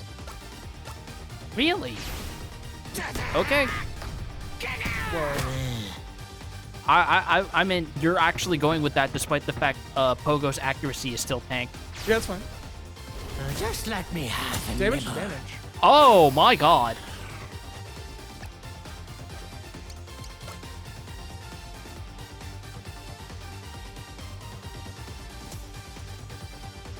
I don't think that's gonna be enough to actually bring him out of.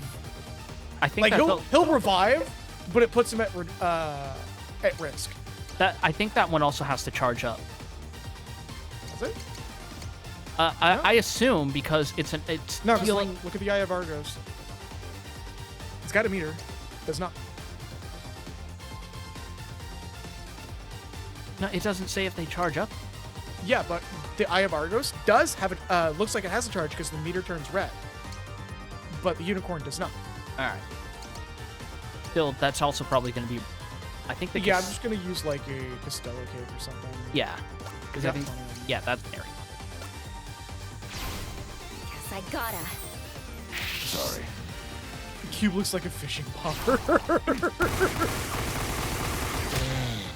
Only three Only hits. 3. I've still got fight in me. Divine Whisker Wiggly. Okay. But he is turned around now. You know what I can do now that he's turned around? HP lookup, debuff him. I was just gonna DPS him to death, but okay. He's a meaty boss. Yeah? That tickles. What if Laser Pointer? Do mind the tail.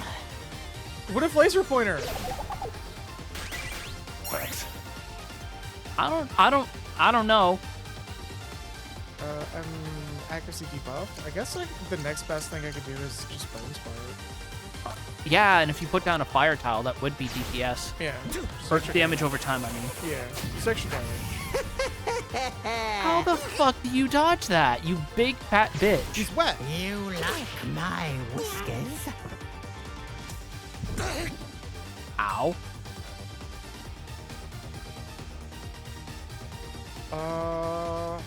Shit.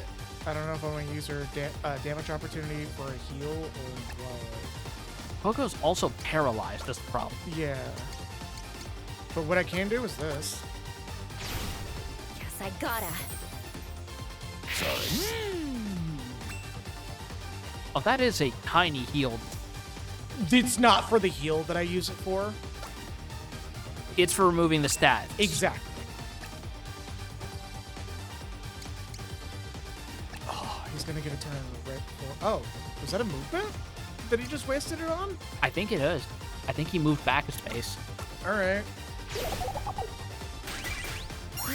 No, he didn't even move at all, actually. Chew.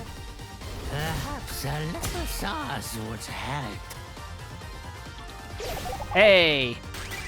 Thanks for looking out. Nah, fuck you. Now I could do Heavily Peaks Descent. Yes, you can. You're done! The old man taught me this!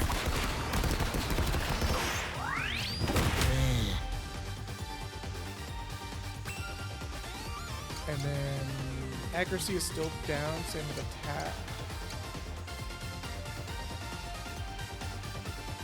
Oh, yeah, no, hold up. That fucks though. There you go.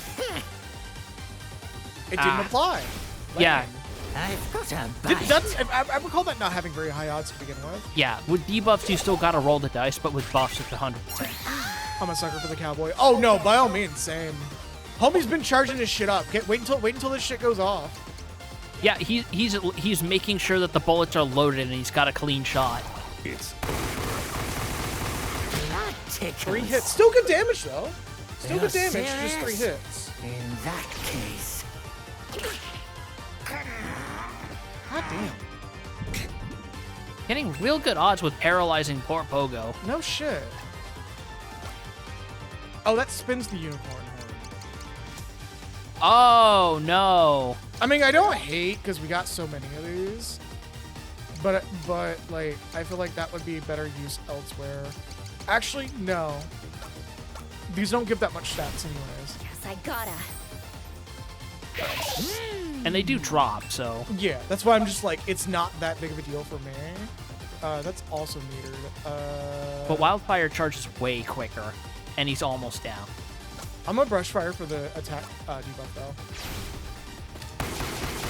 that stings. There we go. Yeah. That's what I wanted. Must watch your hat. That fucking made it a wet slap, pun not intended. Oh, yeah. And finish in style. Cooking the fish. Sun dry that bitch.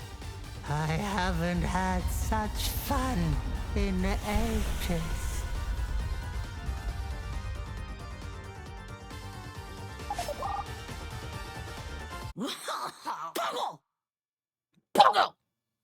Yeah, you are.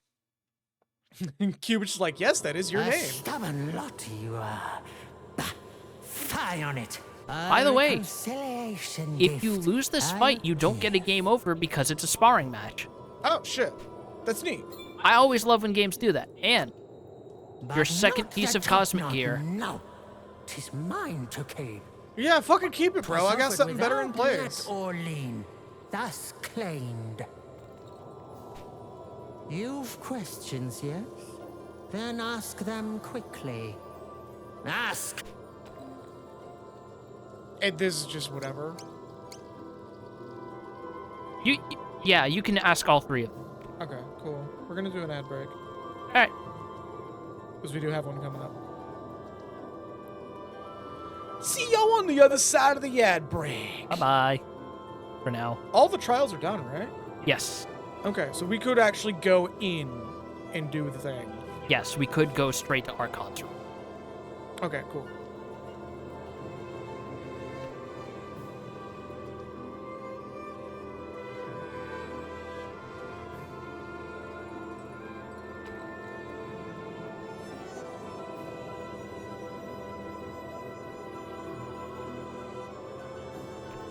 Yeah, I don't know what the fuck that was in my lap, but it got like fucking mauled aggressively by my fingers.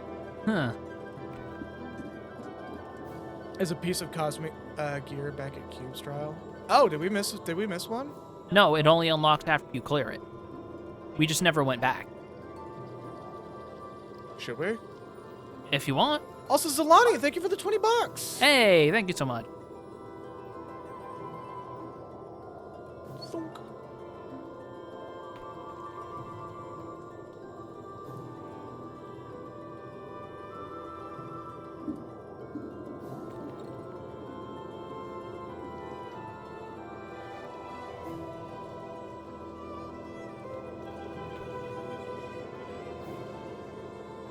Yeah, neat. Fuck it. I mean, if Twitch didn't play ads, Twitch didn't play ads. They got nothing to show.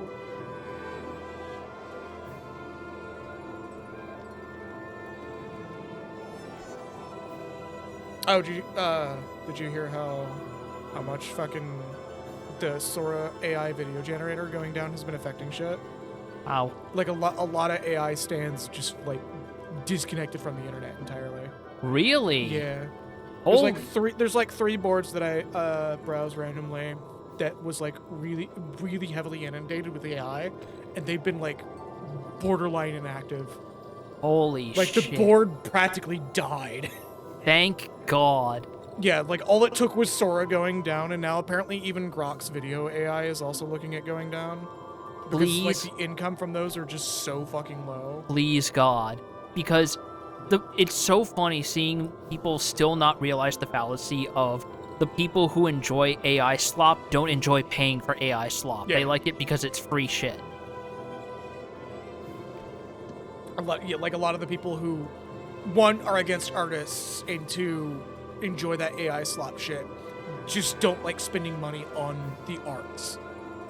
Even if it's, well, AI is not the arts, but you get what I mean. Yes, I get what you mean. And it's just really fucking funny how that whole fucking board just fucking all content posts that used to be like one every 2 minutes evaporated immediately. And yeah, I'm gonna be honest, I would rather pay good money for an artist to make my stuff. Exactly. I mean, it's not surprising. From what I heard from people who actually tried to use Sora just to see what like all the hubbub is about, it apparently was like not good to begin with, which is why the Coca-Cola ad did so fucking badly. Because it was just that fucking bad. Yeah. Not to mention it was just fucking not even the fact that it looks like shit. It was just poorly executed. Both poorly executed and like really, really, really Because it was like behind the curve of what AI was doing at the time. And it's so funny how when they got caught and realized people were mad, it was either that or some other commercial was like trying to fake behind the scenes. I get it, Nex. Lucretius Like is that my is the name, biggest a tell is how carb much of AI shit is a elves shame that long it is AI and before trying the to play it kingdom off. rose and fell. Kingdom Hearts. We are not playing Kingdom Hearts on stream. That would be a copyright of mine. Not only would it be a copyright minefield, but like the amount of backseating we would attract, I would just be like, y'all need to fucking. I'm setting this shit to fucking subs only. Either that or you just do not look at chat. No, I would set. If we ever got convinced to play Kingdom Hearts, I would set it to subs only. Like unironically, set it to subs only. Because if you're gonna if someone's gonna come in and backseat me, I want them to pay me for it for that game. With passing yes, the even something awful oft is method. Said, attain divinity in I hate that you compared eyes it to of that. men. Such fervent Well, you're not saying I'm wrong. supplications No, I I'm not, and that's why I'm bothered by it. But not a soul I've seen for ages now. A quiet, cold, and deep grips old Lucrece. That's just as well. The silence suits me fine. But in the south and east, a distant mount, I sense a presence faint and bitter too. South and east. He's talking about Archon's Roost. Okay, I was making sure it wasn't like Perhaps? Or him something hinting at it like a super more boss or something. unkind. What else?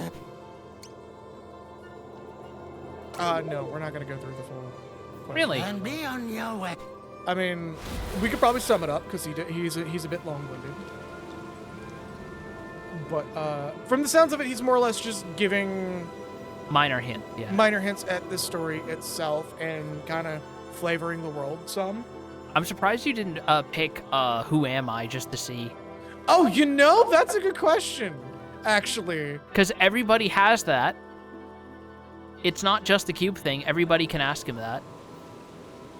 Hold up, homie. Let's speak. Let's see who you are. I mean, I can guess who you What are. else have you to ask? No doubt there's more. Oh, by the by, you should also piss off Odio and ignore his goading. What do you mean by that? Can we just, like... You've questions, yes? We'll hold on to Then that. I'll put a ask pin in that. them quickly.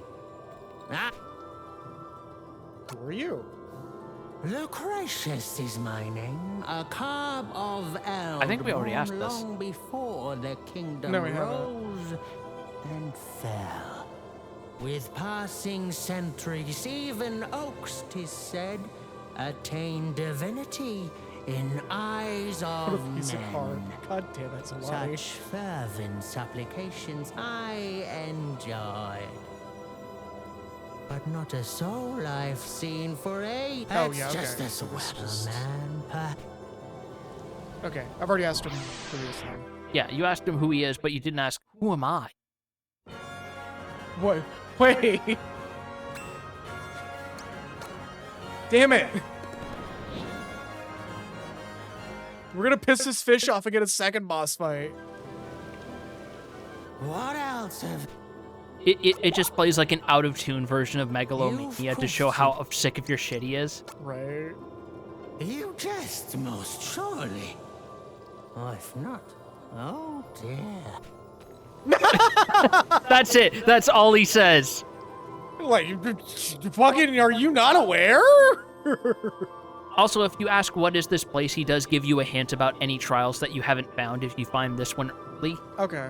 And there is a really good line where he says, what, you want something more specific? Seek a strategy guide or something. I'm not going to give you everything. That's so good.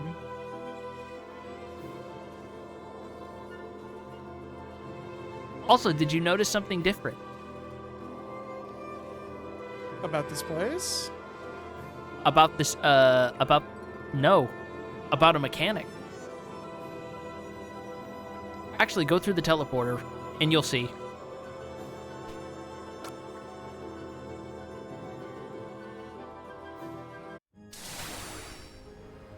Okay, maybe not for that, but... Alright, try going through this pathway then. Did I miss something?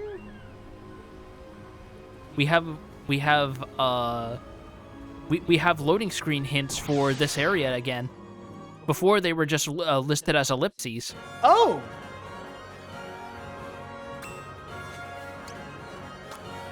Oh, that's neat. Yep. After talking to Lucretius, he acts as the effective narrator for the hints for this chapter. Yo, that's cool. So my guess about who he is him being just the guardian of the guardian spirit of Lucretius.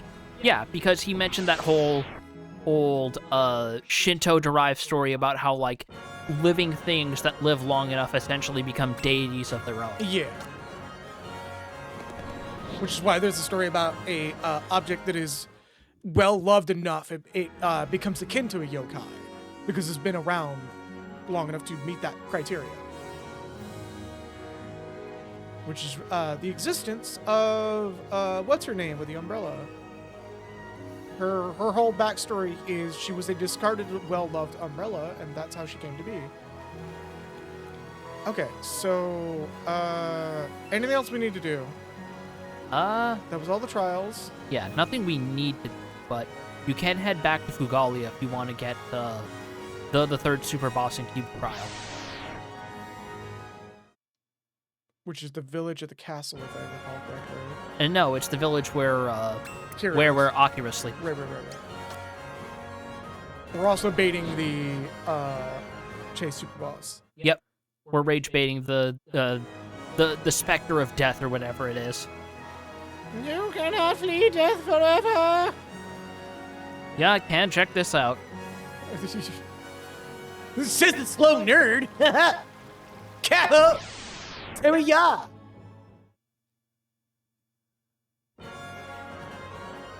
Oh, you again. You want some fucking EXP or you want to run? I'm gonna flee. Okay. I'm gonna bait this bitch.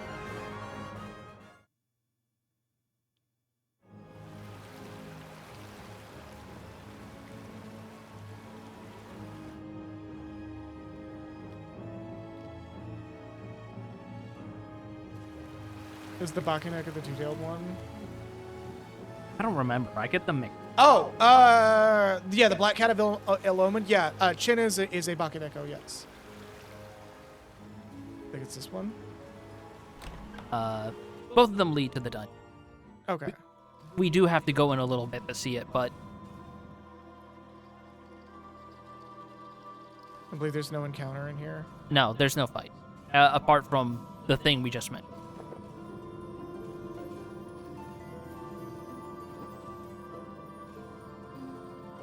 go down.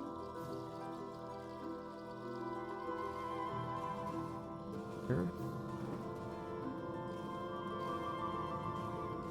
Oops. Oh well. Ah!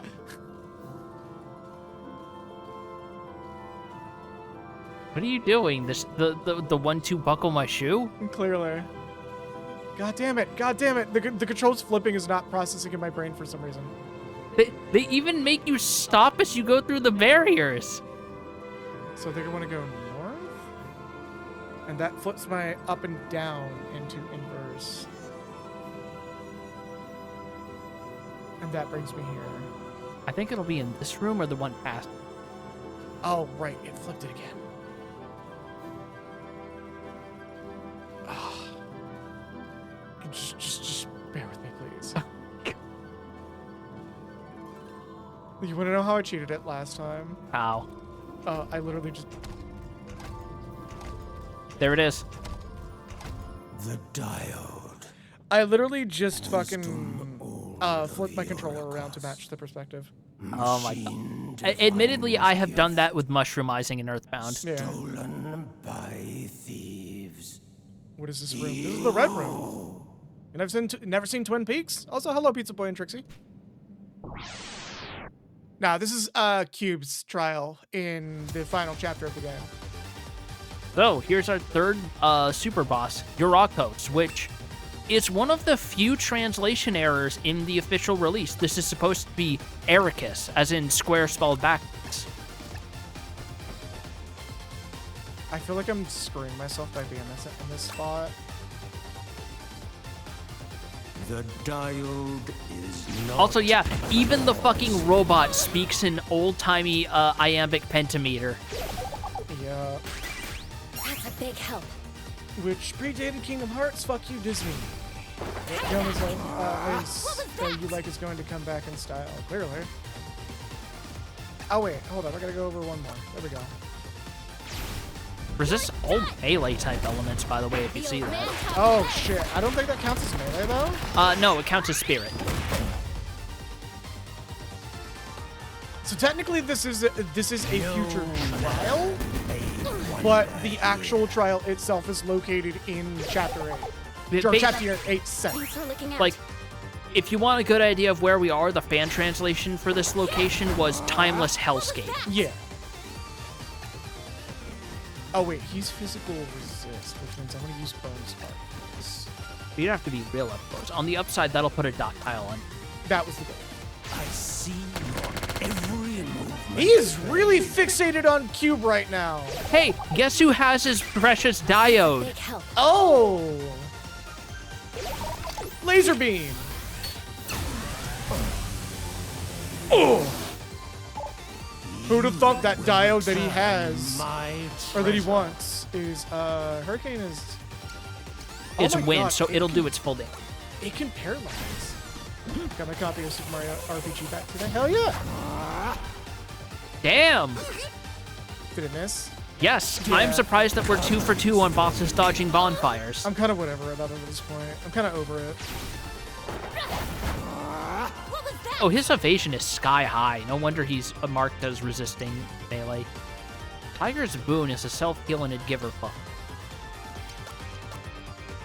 Yeah, I'm gonna do it. That's a good heal. Holy shit. And it buffs accuracy and evasion. Give me the tire cube! From No! this realm. He just sets it down. It's like and it's like radiating black light. No, Cube just sets it down and puts their foot over it Jesus! and just goes, "You want it? You want this tile? I want it. You want this tile? I want it." 2 Harry Partridge references in one stream. What more could you ask for? That's a classic too. Holy I'm just shit. getting started.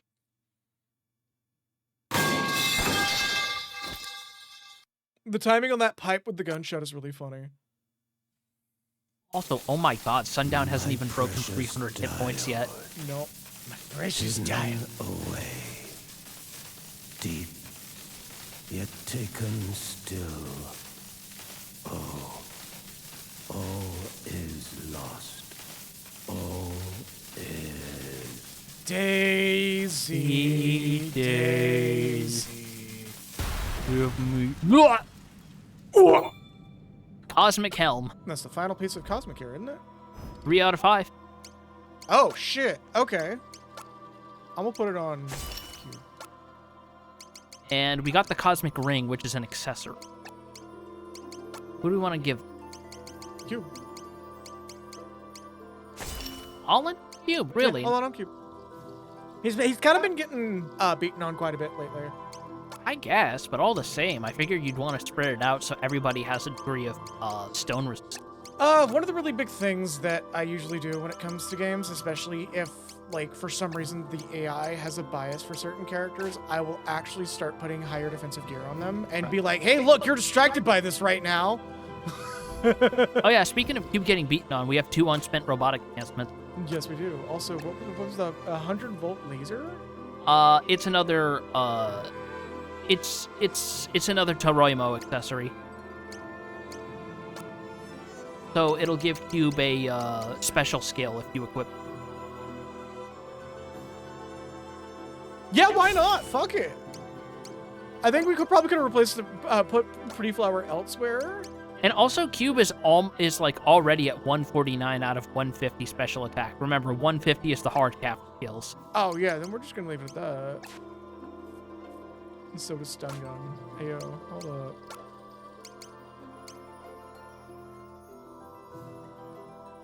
I don't think anything of Cube scales off physical attack. I don't think so either. So we just given Cube stun gun headbutt. Robotic enhancement. Thank you for reminding me. That's consumables. You can also have literally anyone use the Akira robot items as items to do the same skill. Oh! Huh. But that's the other reason Akira's start is huge. You know, that's fair. And Cube is now sitting at 300 hit points. Alright, well, I'm just gonna escape. Escape space. Space escape. That means you would have to solve most of these puzzles over again if you leave this way. Hell no! Yup, that's why I'm like, you are taking the long way, my friend. Man, I ain't doing this deadly premonition ass fucking room. Nope, we're done. We're out of here.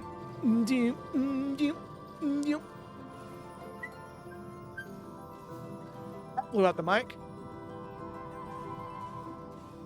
I did not know you could whistle until today. Are you fucking serious? Yes, actually. That's kind of weird, actually. I know, right? Thursday. Oop, right. Then does this. God damn it. Also, fake fan Vespa. It's clear as a crisp spring morning, not clear as day. And it says crisp spring morning. And then he does the Francis York Morgan smile. That awkward smile that the more that Swery keeps getting asked about it in interviews, the more he's just like, it's intentional. It's everything's supposed to be weird. And everyone's like, I don't believe you. And I'm just like, shit can be deliberately quirky on purpose. That's just a thing. I keep doing it. I'm sorry. I mean, some of it, yes. All of it, no. I don't believe that. Oh, yeah. You know some of that game is jank, like, unintentionally jank. I mean, it was a low-budget game that was shooting for the stars, even for, like, high-budget project. Yeah. And the sequel got just as low of a budget, unfortunately, because the publisher is fucking stupid. Mm-hmm. And people dog Deadly Premonition too. I found out about that character, by the way. The character is wrote to be a piece of shit, not to be a piece of shit in general. Just wrote that way. And also, it's like, even EDF realized at some point they had to stop pretending that they were a low-budget series, right? They had to at least jump up to a mid-budget series. Nope. Still low budget. Oh, really? Yeah. I'm a huge fan of EDF. Literally, the developers of EDF tried one higher budget game, and everyone hated it. Really? Yeah. No, the reason why people love EDF is because it's a low budget, goofy game. Okay, fair enough. I'm talking shit then. That's what happened with Insect Armageddon and Iron Rain. It was a higher budget game, and like nobody liked it because it was taking itself too seriously. It had a writer that tried to turn it into like a grim, dark insect invasion series. Oh man! And people were just like, "Man, I just want fucking EDF to poise, bro. Stop!"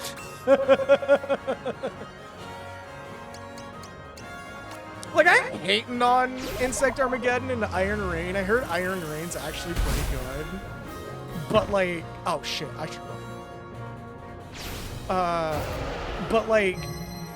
EDF as a franchise kind of has a baseline standard it does need to stick to. And as much as I hate saying that, because I'm 100% that motherfucker that says they should try something new. Yeah. EDF is just one of those games that trying something new actively harms it. Just make a new franchise, or EDF universe related, not like trying to make it a whole thing. Sort of like how every time that they've tried to do something really new and transformative for Dragon Quest and showed it off, like with early preview versions of Dragon Quest IX, the public was like, "What the fuck is this? No!" And they were like, "Okay." My eyes! You just hear fucking not Obro, Orsted off in the distance doing the fucking SpongeBob fish. My eyes! Yep. Oh shit, right. We gotta bait out the super bosses before we go in. One of them is going to require going through here. Okay, well, we'll come back for that. Did you just robo-arm the cool hero sword? Yep. Yeah. He just put that shit on his head and just, like, use his fucking mathematical powers to shine the light on things. EDF game where you're a civilian that has to escape a city under attack or something. I'm gonna be real with you. That game would be... It has to be a roguelike with, like, only one stage. Because the way a lot of people play EDF, there is no surviving. If you're in a town that's getting invaded, you just fucking fill out your will, bro. Jesus Christ. Especially for the fucking knockoff Godzilla fight. Like, by the time you're done with that shit, that city is flattened. Okay. You are building a new parking lot on that city. A new parking lot and a stadium to adjoin those parking lots. No, just new parking lots. You ain't gonna build anything out of that. Bugs are gonna come back. Just build parking lots, so at least the concrete hurts. Ever think about how people build parking lots for stadiums but don't build stadiums for parking lots? What? I still love Russian Badger's video on EDF just showcasing how absurd and bonkers the game series is. Not only that, but Badger's video did not even cover the tip of the iceberg. That game gets so fucking goofy. He only covered like the first 4 hours of goofiness. Late game goofiness, you're like deploying. You got a support main, literally looking at you dead in the eyes and dropping fucking an Eva unit on the fucking town. Yeah, no, it's EDF is literally Metal Wolf Chaos of its franchise. It is so fucking iconic that there is a Toho parody of it where you're just defending the library. And the final boss is just fucking, not Romelia, her sister. Flandre? The final boss is just Flandre, and that's it. There's no other ads. You're just fighting her, and there's lasers everywhere. Like, EDF and Toho is a crossover that should be canonical. I wonder what would happen if you made like if you made hardcore Helldivers 2 players play like 5 hours of. They would probably shit themselves over the lack of misperceived not parody that they think exists. Sorry, there's like an alarming amount of people who think that Helldivers is not parody, and I'm just like, what is wrong with you? I mean, they're too busy not considering that because they're doxing people for throwing out apparently funny self-imposed challenges on Reddit or something. Oh my god, I forgot about that. We're gonna try to have the next super boss done before the end of the stream. Try to. in that case, you're going to be here for a while if you're doing this. Do you want the actual number amount for how many times you have to run to trigger this thing? Yes. 100. We're nowhere near that. No. We're nowhere near that. You are not going to know you're anywhere near that until you're on, like, the 90th or 95th flea. These don't have to be in a row, thankfully, but that's why I said you may as well go up through Archon's Roost anyway. No, I'll give us about, like, 20 more minutes. 20 minutes of running around fleeing from thing. Yeah, I mean, we don't know how far we are. All right, everybody, put on a pot of coffee, get your wireless headphones on. This is going to be the rest of the stream, I guess. And yes, PatchCon Defend the Library is the game that I'm referring to. It's really fucking fun, and I believe it's actually just an Oh, that's the actual name. I thought they were joking. No, it's literally called, Patchouli Conditioned Book Stealing, I believe is the full name. Because the whole thing is started by Marissa stealing a book.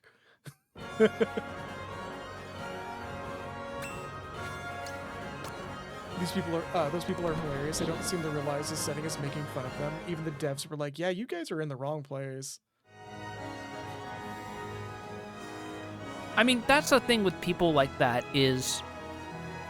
I was talking with this a little bit ago, is the argument of satire doesn't work because people don't get it fails because there are people who will always take the most bad faith reading if they can weld something to their philosophy or their personality.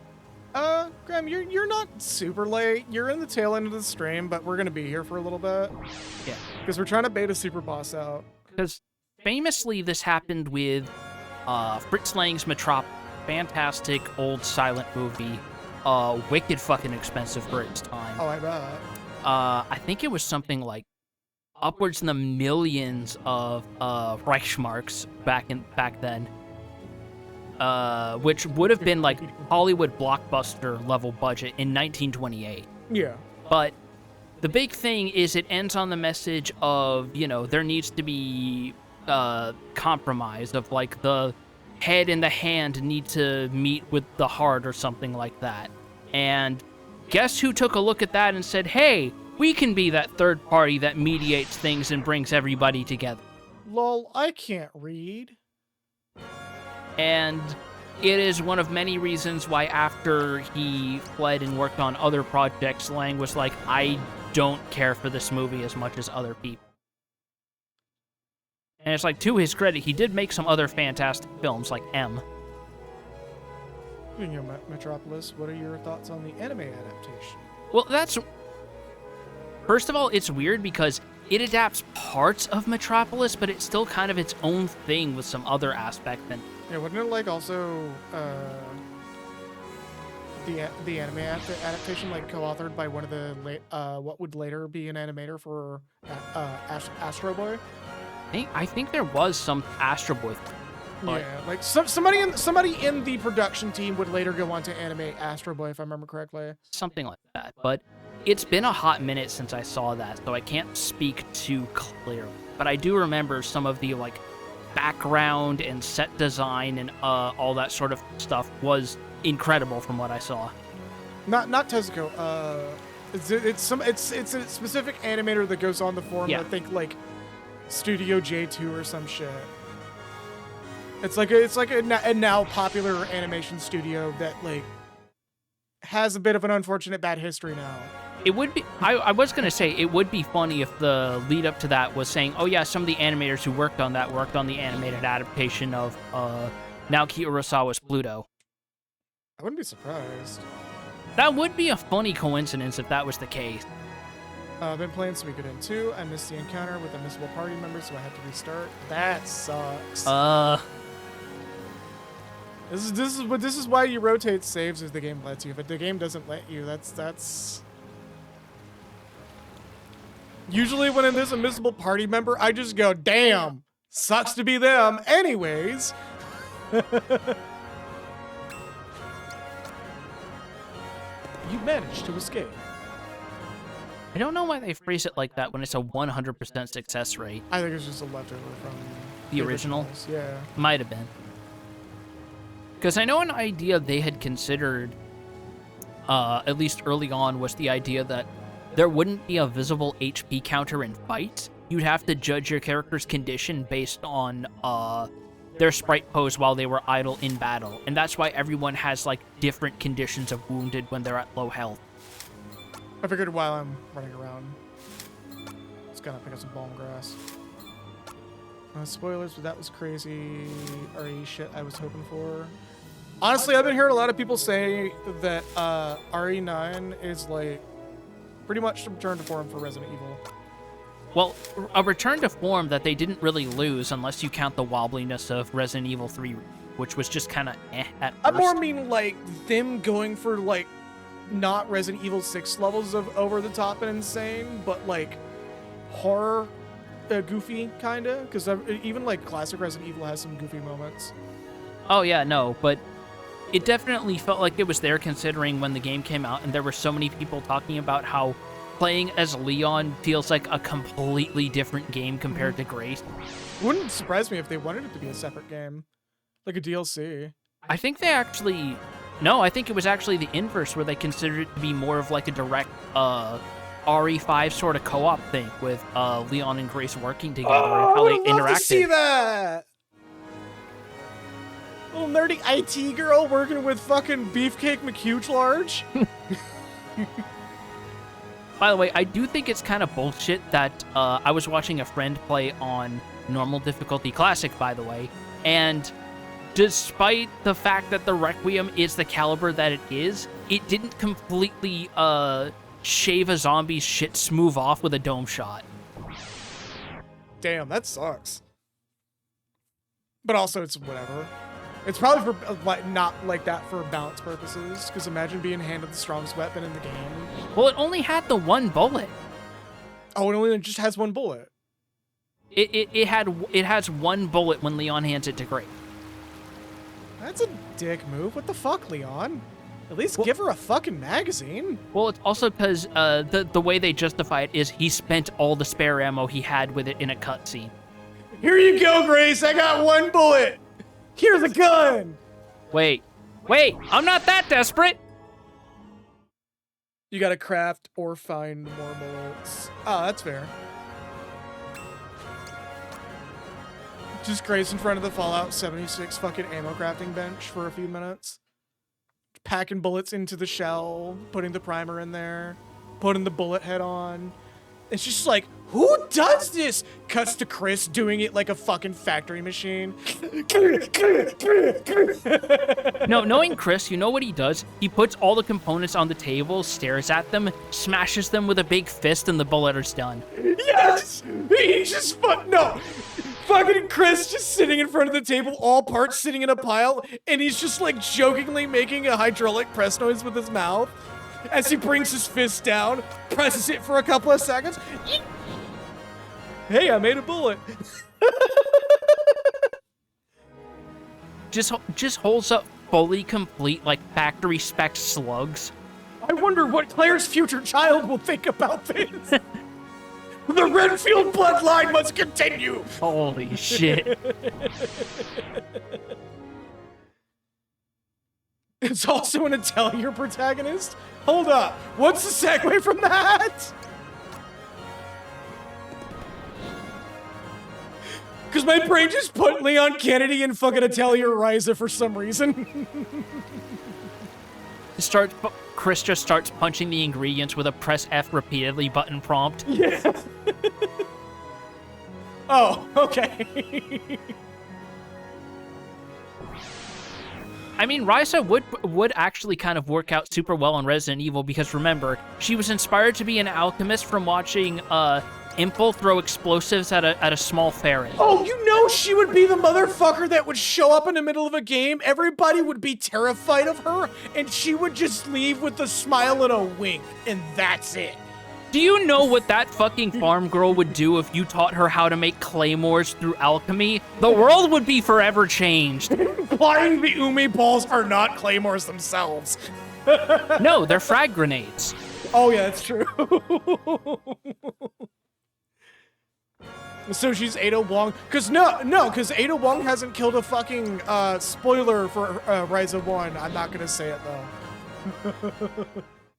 Let's just say that Ryza 1 ended in an unexpected way when I completed it. Because everybody's review of Ryza 1 is, like, partially incorrect, I feel almost deliberately at this point.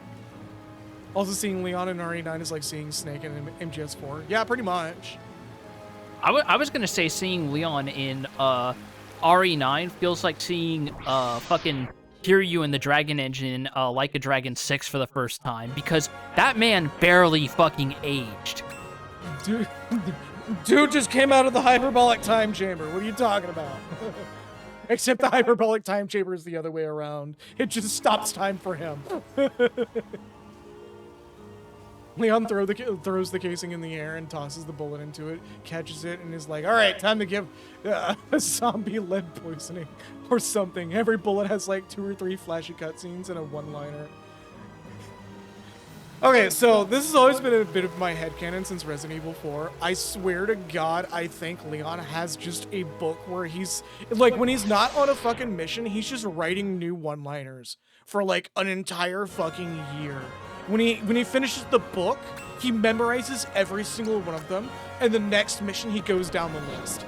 I not only that, but there's also the fact that nobody is hearing him do this, so it's entirely for his own benefit.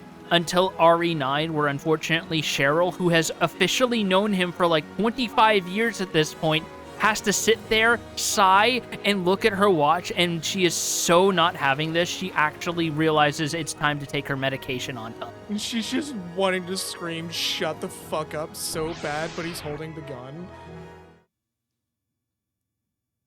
This is how he copes with stress and horror. I mean, that's probably actually the case. Some people do that.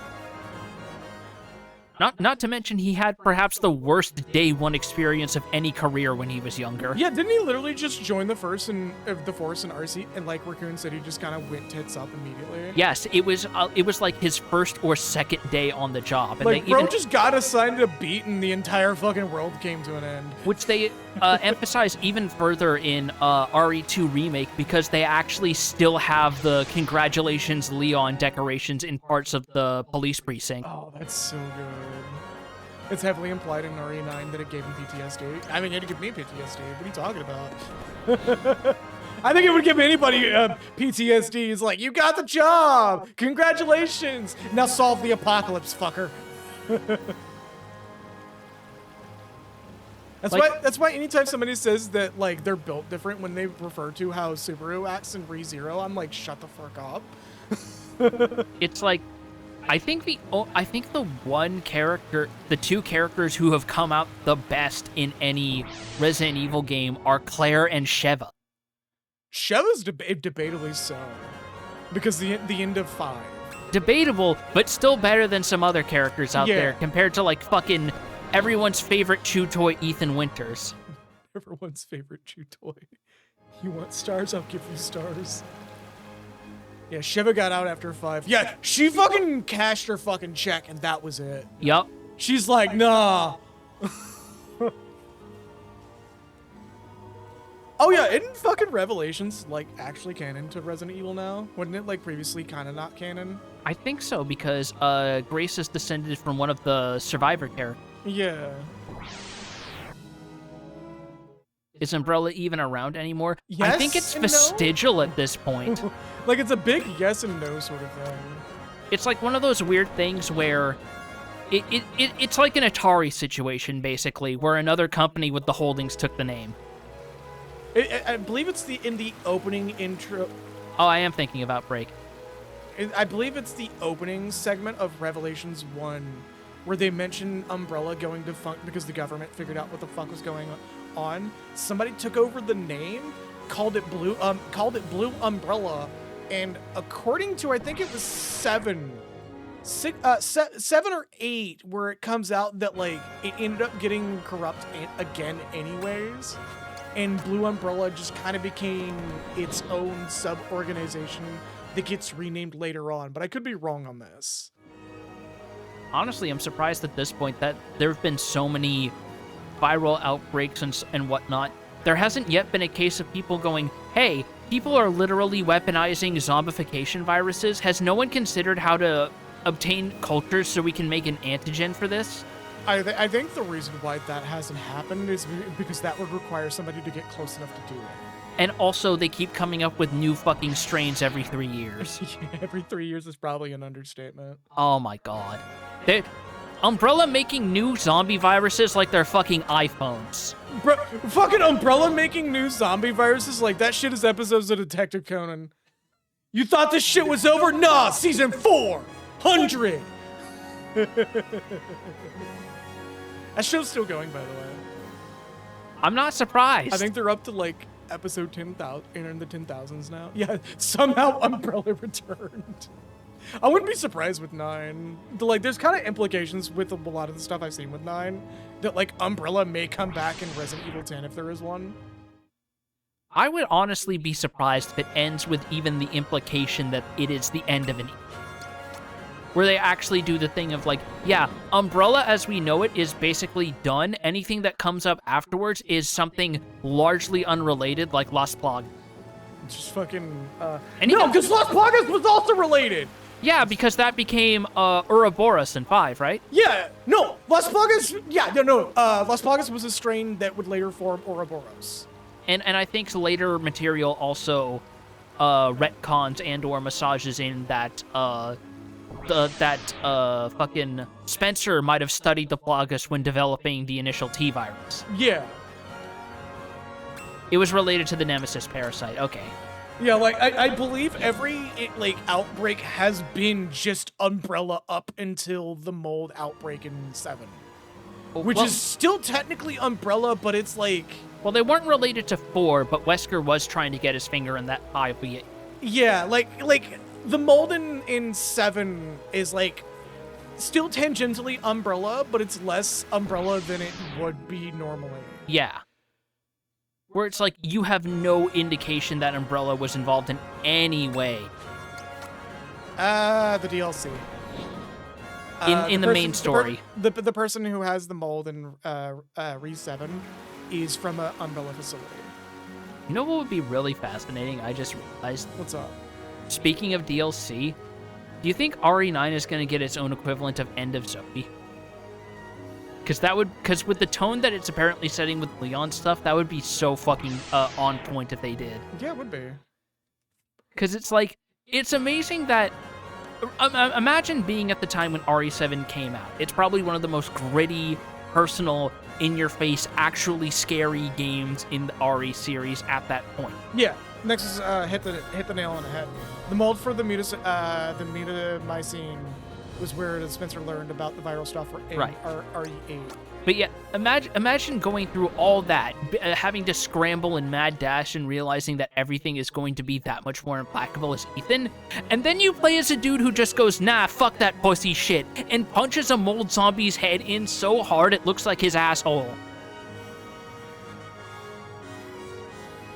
Also, can we take a minute to point out that the character is named Spencer and there's a Bionic Commando character named Spencer? I wonder that's if Capcom, right? Bionic I think that is a Capcom property, so I wonder if that's deliberate. Kind of like how fucking what's his name in Zone of the Enders is no longer piloting fucking not Anubis, but the other one was it Jetway or. But regardless, the old pilot of the orbital frame being the later pilot of Vic Viper, which is the name of the ship in Gradius.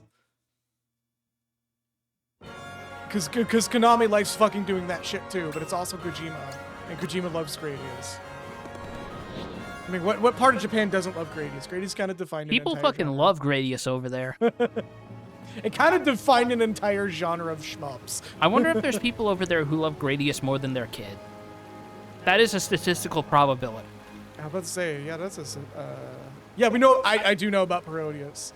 The reason why I don't have Parodius on the list is because, one, it's better on actual hardware, and two, actually buying actual hardware and the copy of it is kind of a pain in the ass. I need money, second of all. But also, first of all, good luck. I'll do you one better. In the game you fight Vic Viper orbital frame, it has all the weapons from Gradius. That does not surprise me. Holy shit. Yeah, you ought to play at least Zone of the Enders 2. Don't play 1. Really? Yeah, 1 doesn't really contribute that much.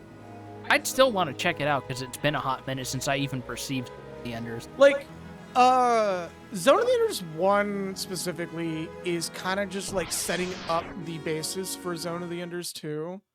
Where, like, if you just want to know how the the main orbital frame got there, Zone of the Enders 1 is that. But it kind of just, like, kind of hand waves it even then. Because you, like, how do I do this? Because how do I explain this? Because it's been a while since I played Zone of the Enders 2. A lot of people who have played Zone of the Enders will say Zone of the Enders 2 is the only one you should play for a reason.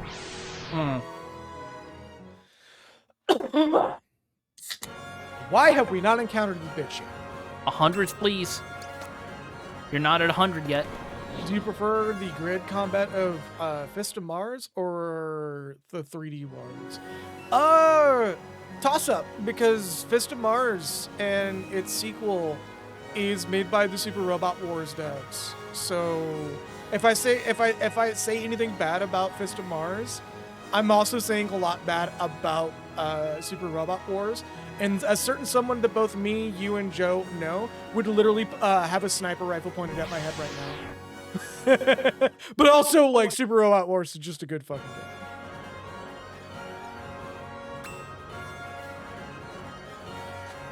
But if you wanted, like, a definite,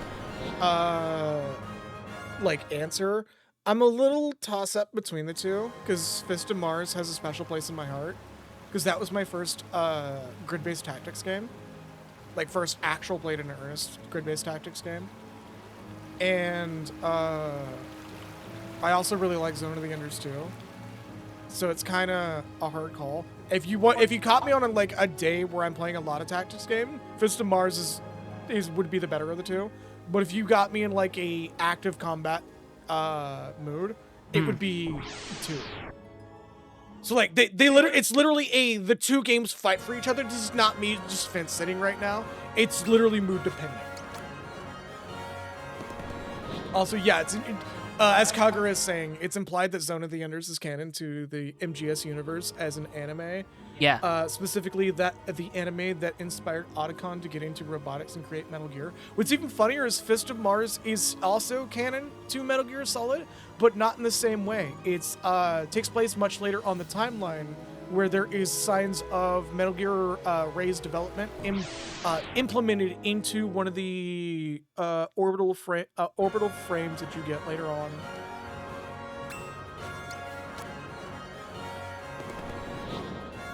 That's always so fascinating, is when they connect existing properties under the same banner by having them exist as fictitious universe. To be fair, Ray looked like an orbital frame. I believe it's the same designer who applies a lot of the orbital frames. But, carry on. It's sort of like how Futurama and The Simpsons go back and forth on each existing as a fictional property in each other's setting. Yeah.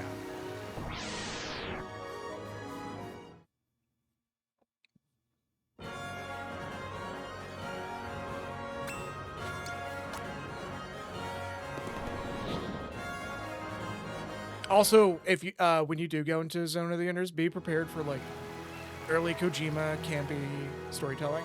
Yeah. Mind you, if you know, like me just saying, if you're playing a Kojima game, prepare for Kojima. That's literally what I'm just saying right now. Motherfucker, do you think I haven't perceived Snatcher and Police Knots in my life? No, I mean, obviously you have, but like... Well, there you go! What the fuck are we talking about? It's more close to Snatcher than Metal Gear Solid. Let's just say that. Okay. And? Just that. Because there's some things even in Snatcher that age like dog shit. Oh, yeah. Just... I still can't believe that Police Knots is a game where to progress the plot, you have to click on at least 2 women's tits. Yup. That's like saying the main villain of Donkey Kong came back to steal the bananas. I mean, look. Some people are not necessarily aware. Like, for example, people who learned about Kojima through Death Stranding 1, not 2, 1. will sit there and go, hold up, what? And then when you explain that like Death Stranding 1 is literally just Kojima doing his normal playbook, and then you show them other games, the magic slightly evaporates from their eyes. Also, Vespa, not to discount what you're saying because I haven't played all that many Donkey Kong games, but I think the more accurate thing to say isn't he came back to steal the bananas, it's he came back to be racist to those literal monkeys.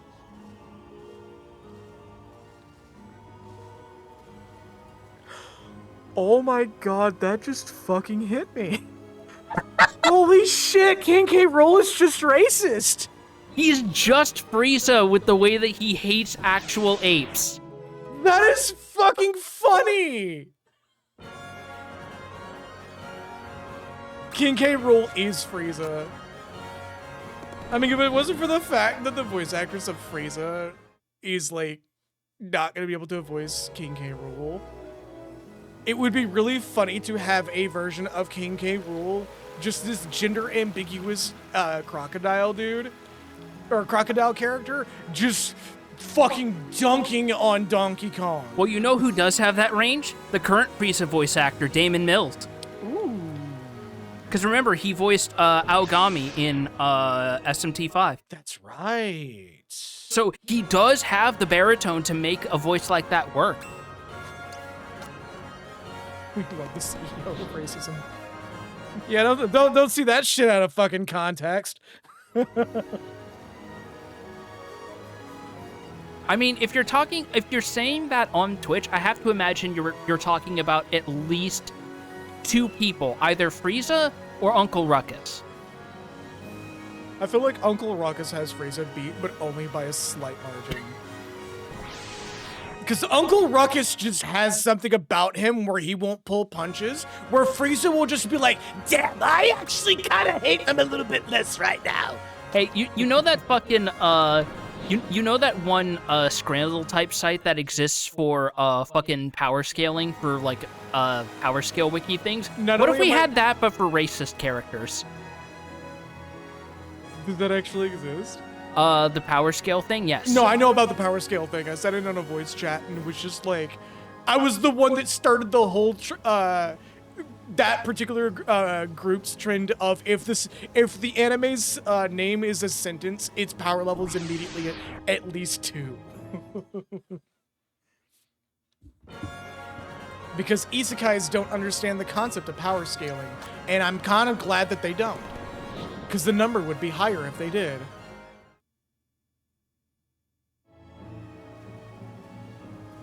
We have got to be close. We have got to be close. You'll know you're close when you see a word bubble pop up. I ain't seen no bubble. You're paying more attention to this than I am right now. I told you to go through Archon's Roost because this was going to take a long time, but no, we had to say this is going to be the whole stream for the rest of the stream, and this is what it's going to be. A lot of walking. Hey, you were talking about Death Stranding. You want to put that on in the corner?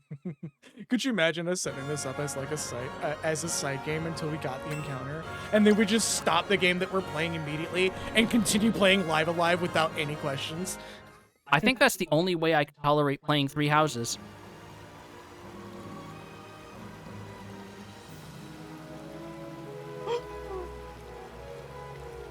Oh!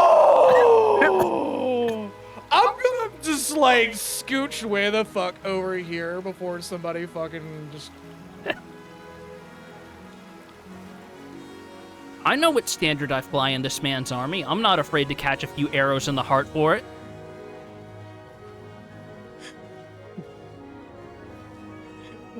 Balls bouncing in rings. I need my Coco Melon block. I'm going to be real. Part of the reason why I said that is because I remembered Wooly and Pat talking about the fucking people catching on to Crobcat's bullshit, and Wooly making the quip of, so I should go back and change my quick look video on Fire Emblem Three Houses to Fire Emblem Three Houses is a misunderstood masterpiece, right?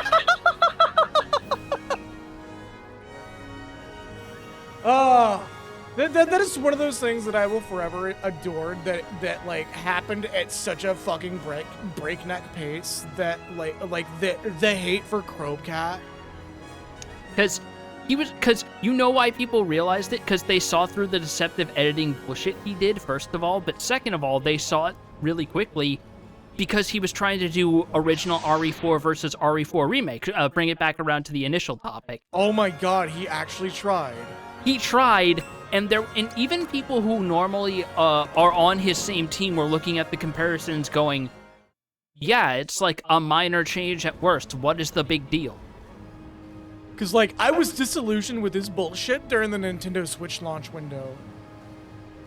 Like, if you ever wondered why there's such a large number of people now who are obsessed with fucking cloth physics and explodable props, you can blame that asshole. Yeah, about to say. Grobcat kind of incidentally turned the entire industry into bad faith take the industry.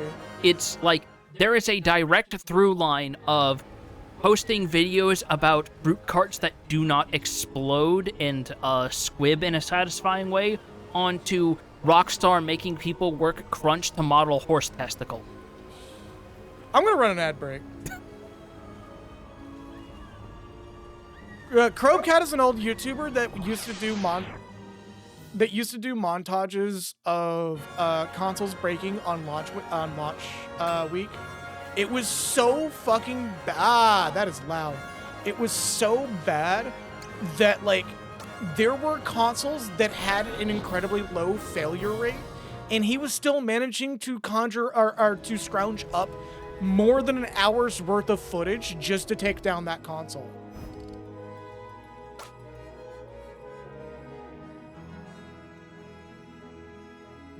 The Ouya guy. Actually, yeah, that's a very good analogy.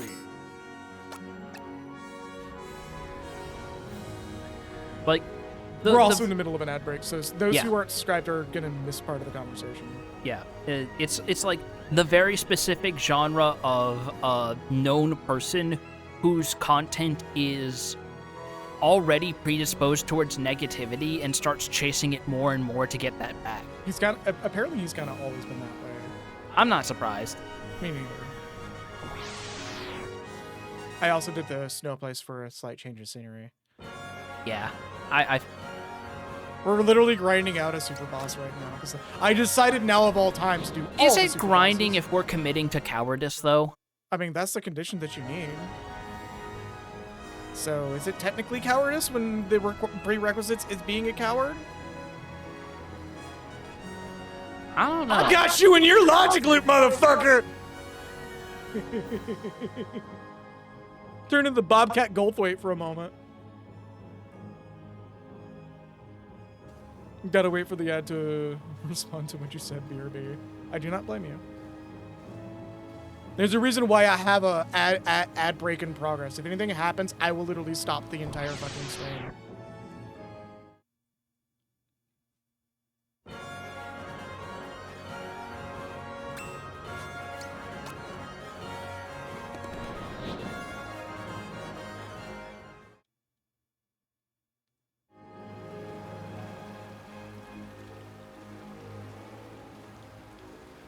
We're gonna go. Was there any encounters in the village? No, there's no enemies in the... Okay, so if we only have 3 different zones we can see encounters in. Yep. Or if you do Archon's... I think if you go into Masaru's Trial, because it's open now that we cleared it, I think the encounter rate is higher in there? Ooh. That's not a bad idea. Where's Masaru's Trial again? It's a little up north on the way to the Last Hero's Grave.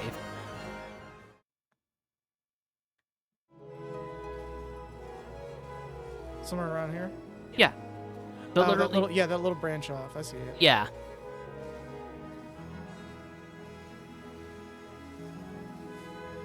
It'll be through here. And hey, you were talking about a change of scenery, so we can go back into the trial. As much as I'm sure after doing Oberos, you'd rather not hear the song again. Oh, honestly, that shit's like fucking tuned the fuck out right now. I can honestly play this game on mute, and I would not fucking be any the wiser. Well, damn. You'd be surprised my propensity, whichever word's the correct one, to just like have parts of my brain shut the fuck off and not notice certain things while I'm doing grinds. This is why I don't do grinds anymore.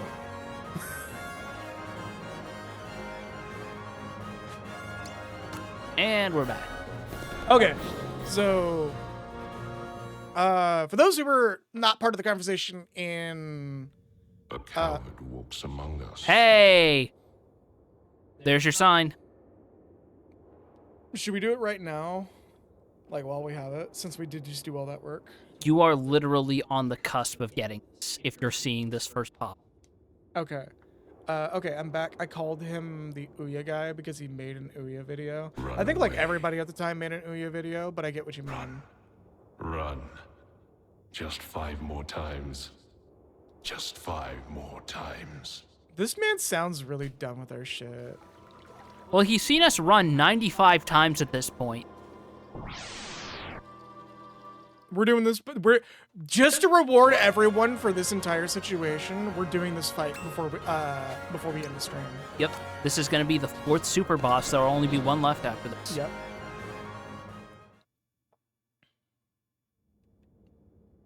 Run. Run. Oh, he even counts it down. Just Yo. Yes. I love that. Okay, this dude's actually imposing. AKA the only vid from him that doesn't make me roll my eyes and I actually enjoy. I mean, there's kind of like one of those for everyone, unfortunately, with Grobcat, where like the bad faith is actually not misplaced. Because the Ouya, despite being a decent console is a very generous term, like Run. Run. Just the problems weren't unfounded. And there are some, I think, genuinely jank games that he did cast a lens to, which helped build the fucking reputation he had. Like, I don't think there are that many people who are going to go to bat for comparisons on fucking Raven's Cry. Or Pure Solar. You know, that game that sweared up and down it wasn't an RPG Maker game, and then you look at the code, and it's an RPG Maker game.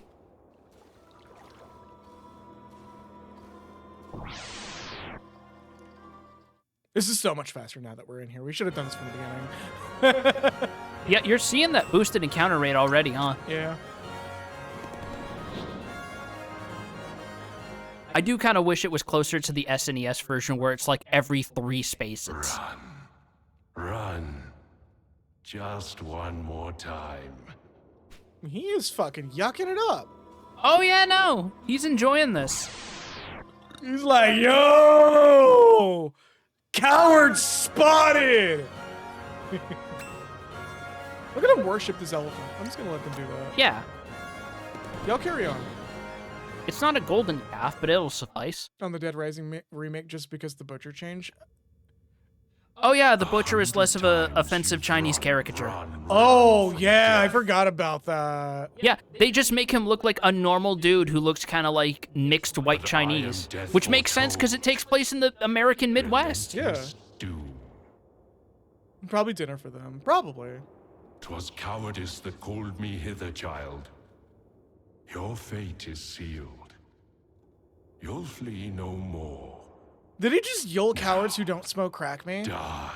I think so. Anyway, Okay, so this is just forced encounter. Can we run from this one? it'd be funny, but no. Here's our fight. The Death Prophet. Arguably one of the harder of the super bosses. And I'm... Oh, he's got an elemental resistance. And he's got a decent health pool. Almost 1,000 hit points. So I'm just gonna scroll up. Y'all cowards don't even smoke my tango. Don't even smoke the tango. At journey's end I wait. Yo, he even shit talks. Let's go. Because he's doing the whole thing of I am literally death incarnate. I am inevitable. The old man. I am definitely not the same as Puss in Boots. Don't mind me. 17 damage. Oh, they're doing a new movie, by the way. Really? The team that did Puss in Boots, yeah, they got a new movie coming out soon. Oh, hell yeah. Yeah, it actually looks really fucking good too. It is a totally original IP, or a totally original idea too. Hell yeah. You don't see a lot of those these days. Yeah, I'm really excited for it because I kind of want to see it because I heard like a lot of the stuff that they've been working on is really good. I think it's like a. Oh no! Enough. Oh, thank God. Oh, is that one of those dice roll things? Yeah, he almost petrified Pogo, and not many things heal that. Big the cat. Defiant Froggy! Little did you know that I am the arbiter of passing. Are you guys okay? I'm gonna get him out of the way. Surrender. Dimensional Sundering. Accept your fate. Do you not want to use the AoE heal? Because look at that shit. I mean, we have an item that can do this. Is it Castella Cake? Yeah, Castella Oh, Cage. it's located on the person, though. Yeah, that's the problem. So you have to get close. Which is a risk on its own. That's fine. We'll just do, Data recovery state. yeah.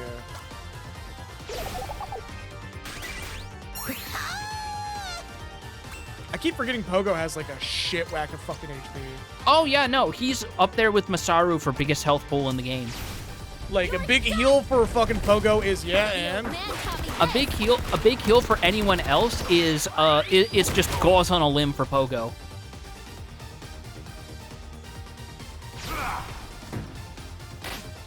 Good news, Pogo. We managed to restore your PNGs and various cuts of meat. Bad news is you're out cold right now. You That's dare another to flaunt chunk the down. will of death. Oh no! And Pogo's out of the fight. Entirely. Because he has high like physical resistance or some shit. Bye, Pogo.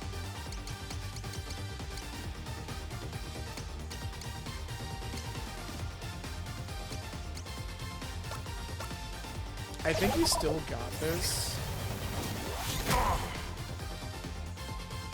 He's not permanently dead. He's just removed from combat. Yeah, he's just out of the fight. There's no permadeath. Does he resist that? No. He just resists projectile in the fourth core element. What was it? What was it? Wise Fox's Grace? That's the one that binds. Oh, if you just step on his tile, he does this. Again, one of the harder bosses. Yeah, no shit. I am inevitable.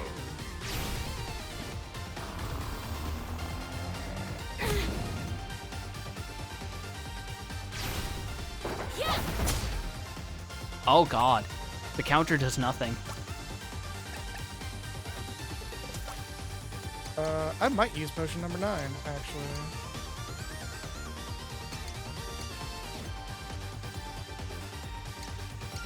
Because if I put Cuban in a certain spot, he's gonna get a good clean hit on him. I think he'll be fine here, because thankfully he doesn't have it. Yeah, but he has like a very specific directional spot.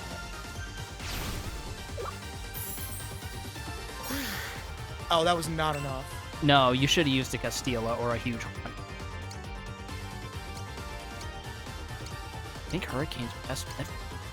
Because Sundown is very safe from here. Yeah, but it takes so fucking long. He's resistant. That's not gonna matter if he hits him like 5 times. True. Surrender and accept your she's out. fate. Oh no. Wait. You're gonna want, Was it huge haunch of meat? yeah, a huge haunch of meat or a Castilla.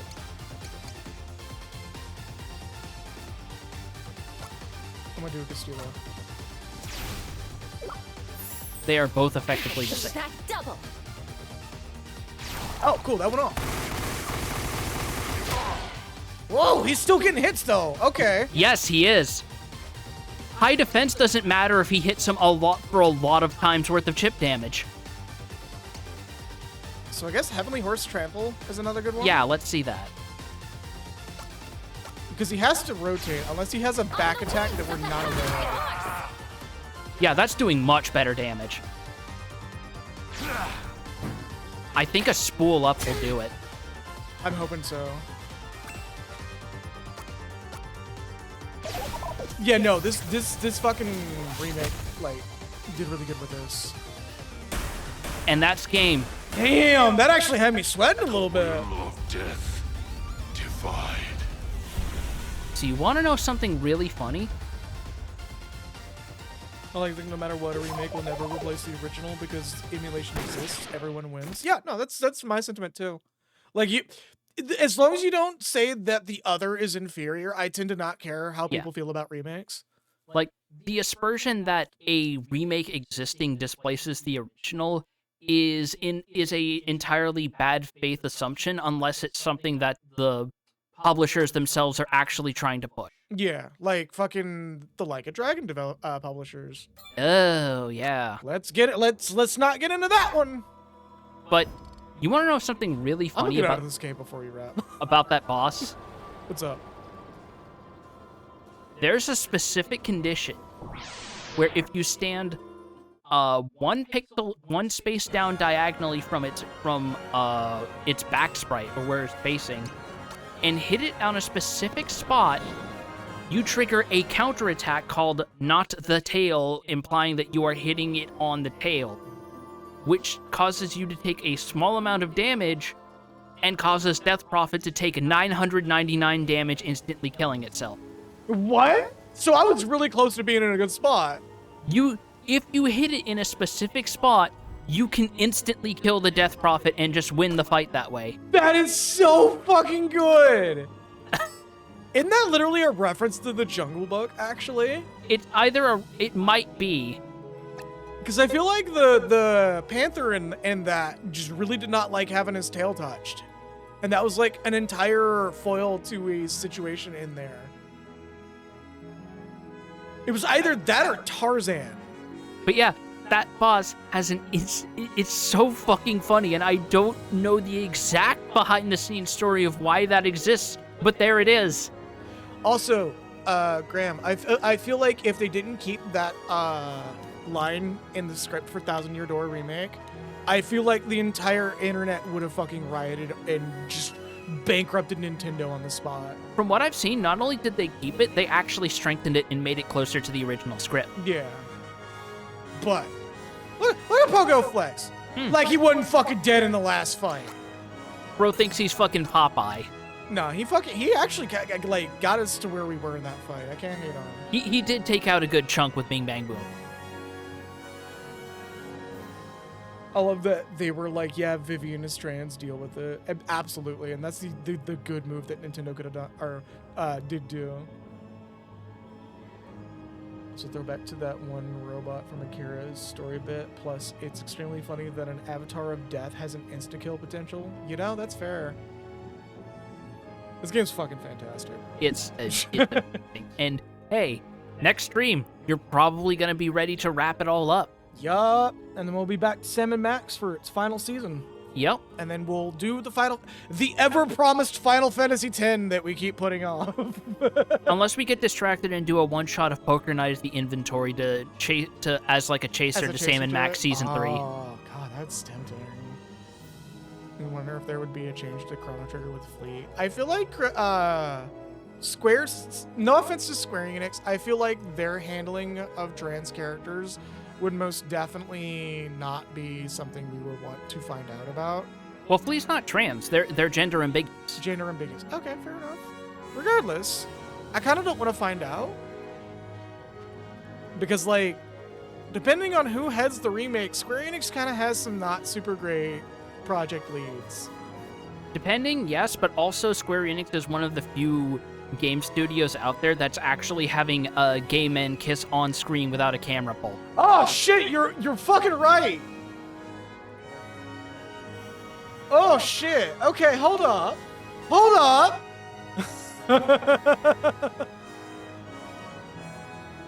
Maybe I do want to find out. Hang on. I mean, does the lesbian couple from Final Fantasy 13 count? Technically, no, because lesbians were at the time more societally accepted for some reason. Also, I don't know if they're lesbians because I always interpreted their relationship more as like found family sister. And I say this as someone who played that game twice, but I also haven't played it in years. Are you okay? What? Oh, you haven't played it in years. Okay, never mind. You're fine. Sorry. 13 has some problems that I could get into, but I feel like if I wanted to get into it, I would want to get into it while playing it. Christ, you need to talk. No, listen. I was a bored fucking...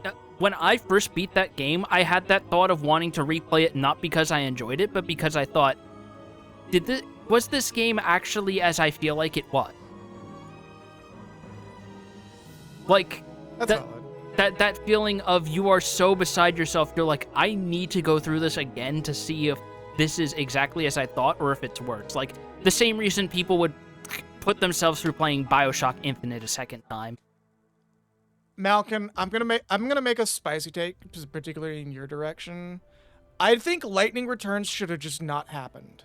I think people's dislike for Final Fantasy 13 would have been a lot less aggressive if Lightning Returns didn't happen.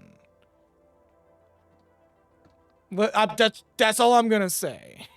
I don't have much of an opinion on Lightning Returns beyond releasing that game when one of the problems with it was how Motomu Toriyama had a bad habit of shilling lightning feels like a very choice move. Yeah. Like, if they just left it at 13 too, my opinion of 13 would probably not be nearly as sour. Well, they would also have to redo the ending then, because it basically ends on a fucking cliff. 13 too? Yes. I mean, when does that ever stop fucking Square? Look at Bravely Default. Well, that was also more a case of the project leads looking at what they were building up to and going, I don't know if I like the direction we're going in, and that's why they just pretend Bravely Second never fucking happened. Well, also, Flying Fairy was supposed to be the definitive version anyways, and then the game actually sold really well, so they had to make a sequel. So, if we go by the Flying Fairy version of the game, the original one, Bravely Default ended definitively. Okay. But if you go by the director's cut, which is the Bravely Default for the sequel version, then we have the situation of, okay, we have to leave this open for a sequel because the original was too sour noted, and that's why the games did really well. Which is why Bravely Default 2 is so fucking good, because they do it again.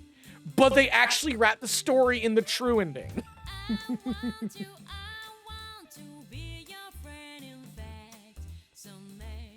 The original Bravely Second failed in Japan because, like, a lot of people really didn't want the sequel to just be that. I think there were also some slight writing choices that didn't go over super well, especially in the side quests, because the way the ending choices were framed was much more sadistic compared to the localized version, which a lot of people playing didn't like, because it felt like they were guilt-tripped for basically making a choice of what class do I want to pick from this side. Yeah.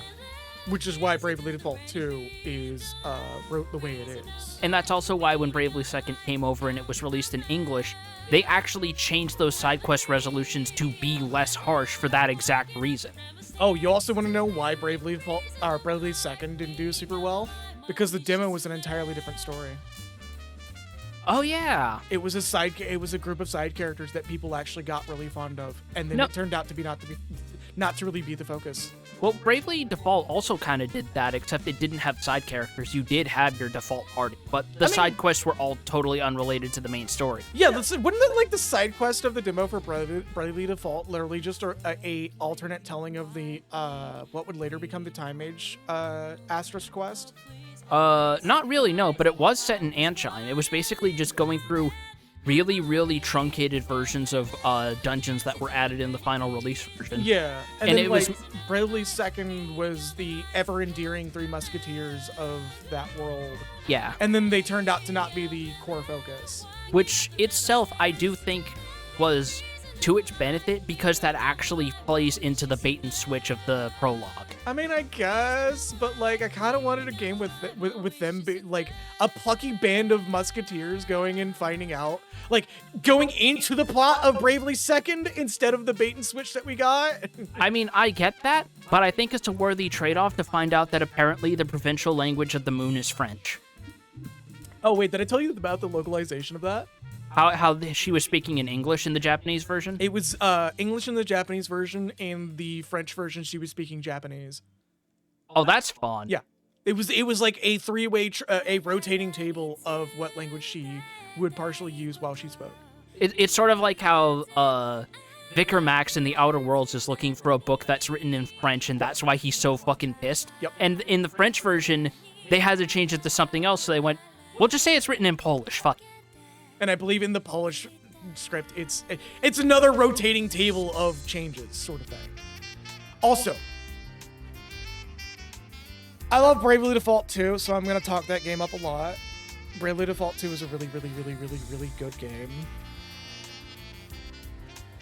I thoroughly love Bravely Default 2 because the way it's wrote is so good, and I kind of like hope that they do a Bravely Default, a Bravely Second 2 with one of the endings of Bravely Default 2, because one of the endings of Bravely Default 2 is like sour noted but cliffhanger as fuck.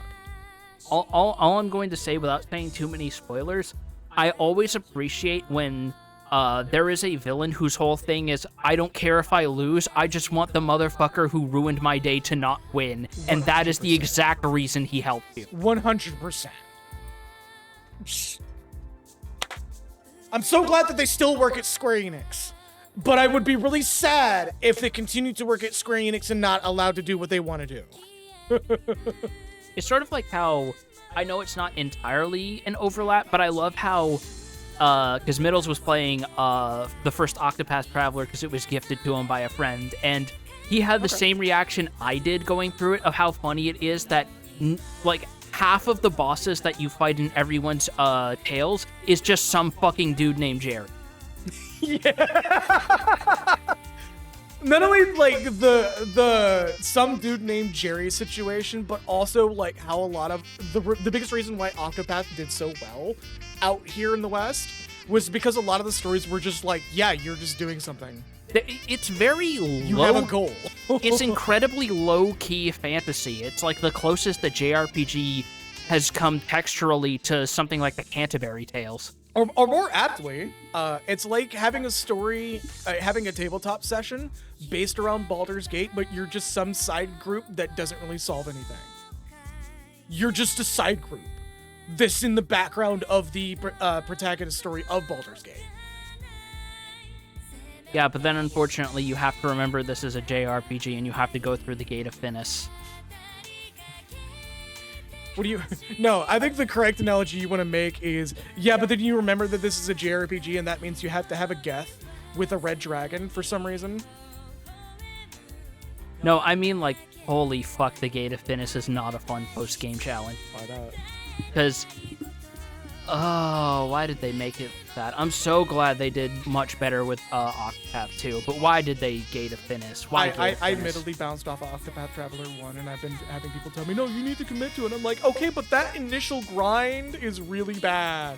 No, it gets good after that, though. And I'm like, okay, but like, from what I've been told, the grind continues after you complete each plot beat. Like, all I'm going to say is, just don't run from fights and do not fall into the beginner's trap of equipping the reduce encounter rates ability, and you will be fine. So the problem with me and Octopath Traveler 1 is I played a little too well. And I was underleveled for some of the plot beat bosses, and I had to grind to catch up to that. Well, then just explore to find other towns, and then they're added to your fast travel. I know, it's just like... When I'm engrossed in a plot and it's like, stop playing the plot, time to grind, it really turns me off on some games. Some games. There are games that are like that are really good. Like, the plot keeps me hooked even with the grind. But Octopath 1 kind of lost me at the end of the second plot beats for the entire party, where there was just a bit of a grinding level gap. Just, I'll probably return to it someday, but like, it's unlikely, honestly. It's a good game. I like what it does. There's no hate for it. I'd still put it as like an 8 out of 10. It's just, I can't do grinding anymore. Not as easily. I say as we literally did the 100 yeah, as you literally ran from 100 fights. There's a difference between doing the grind and doing that grind. That grind, we just bullshitted. If I'm just sitting here in my room quietly playing the game, I'm gonna be real with you. I don't follow what you're saying at all. I think you're talking shit. It's easier to do the grind when you're bullshitting with someone like as a stream versus sitting in silence with a YouTube video on the side that you're running out of new videos to watch because other games have also required that grind of you. Well, you know what you do? Then you find an older video that was posted 3 years ago that's like the length of a feature film that you haven't watched in a hot minute, and then you put that on. So literally every Folding Ideas video. Either that or rewatching what I like to call the H Bomber Guy Faker trilogy. Oh my god, that has been taunting me on my fucking For You page for a while. Because I was there when you watched the fucking anti-vax video, and I'm like, have you watched or rewatched the other two lately? No. And it's probably even funnier now after everything is all said and done and other people are also being exposed for it. Considering how often every once in a while James Somerton and Tommy Tallarico pop their little heads up like gophers only to disappear, and you have to wonder whether or not we're going to get another 6 weeks of discourse, it's worth going back. I'm going to be real with you. Do you know why James Somerton keeps popping his head up and disappearing again? Because he keeps assuming new identities to plagiarize under? No, because he keeps getting caught doing not okay shit. And also more plagiarism. The plagiarism is the least of his worries when it comes to legal things. I know, but it's the fact that he got caught doing so much plagiarism, and his end result is to keep fucking doing plagiarism. He became a wedding photographer and shared plagiarized photos. How do you do that? Yeah, because that's the only thing on his hard drives right now, I'm sure. That's the implication I was making. I know. I'm just saying. There's some other patterns where it's like, at some point, this is an actual fucking Arrested Development issue. Yeah. No, Benz, you just caught me at the end of the stream. We're done. We're actually going to be wrapping it next week, officially. Yeah, next week will probably be the finale. Where I get to find out what everybody's been talking about with you're gonna love the final boss theme. And I'm like, huh? Is it just not the same one over and over again? Obviously not. It's a Square Enix game, but let's... And also it's a Yoko Shimomura soundtrack. Early Yoko Shimomura. I mean, even the remix, I think it's... the remix is a different composer, but it's like co-composed. I mean, she's still supervising the arrangements. I believe the composer for the remake is... I think there's a couple composers. It's like 4. But the main one is like the guy... Like either the guy who did the Final Fantasy 13 soundtrack, which, again, the only good thing about 13 is the soundtrack. We're not raiding off. Well, hold up. No, we're not raiding off. Because if I raid off, I'll get distracted on Twitch. So I'm so sorry, everybody. Actually, hold up. Who's online?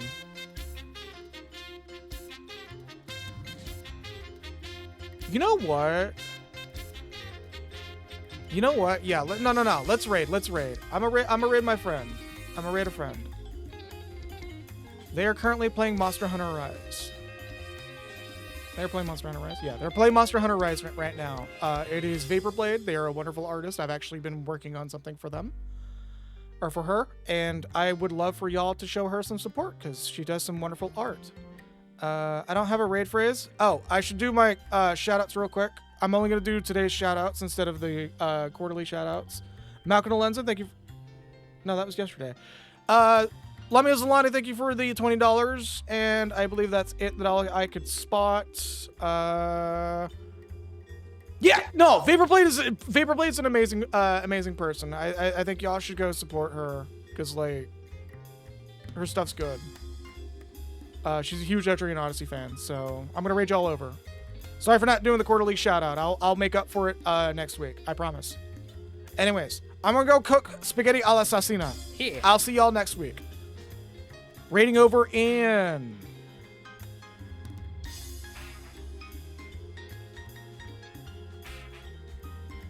3, 2, 1. Boom.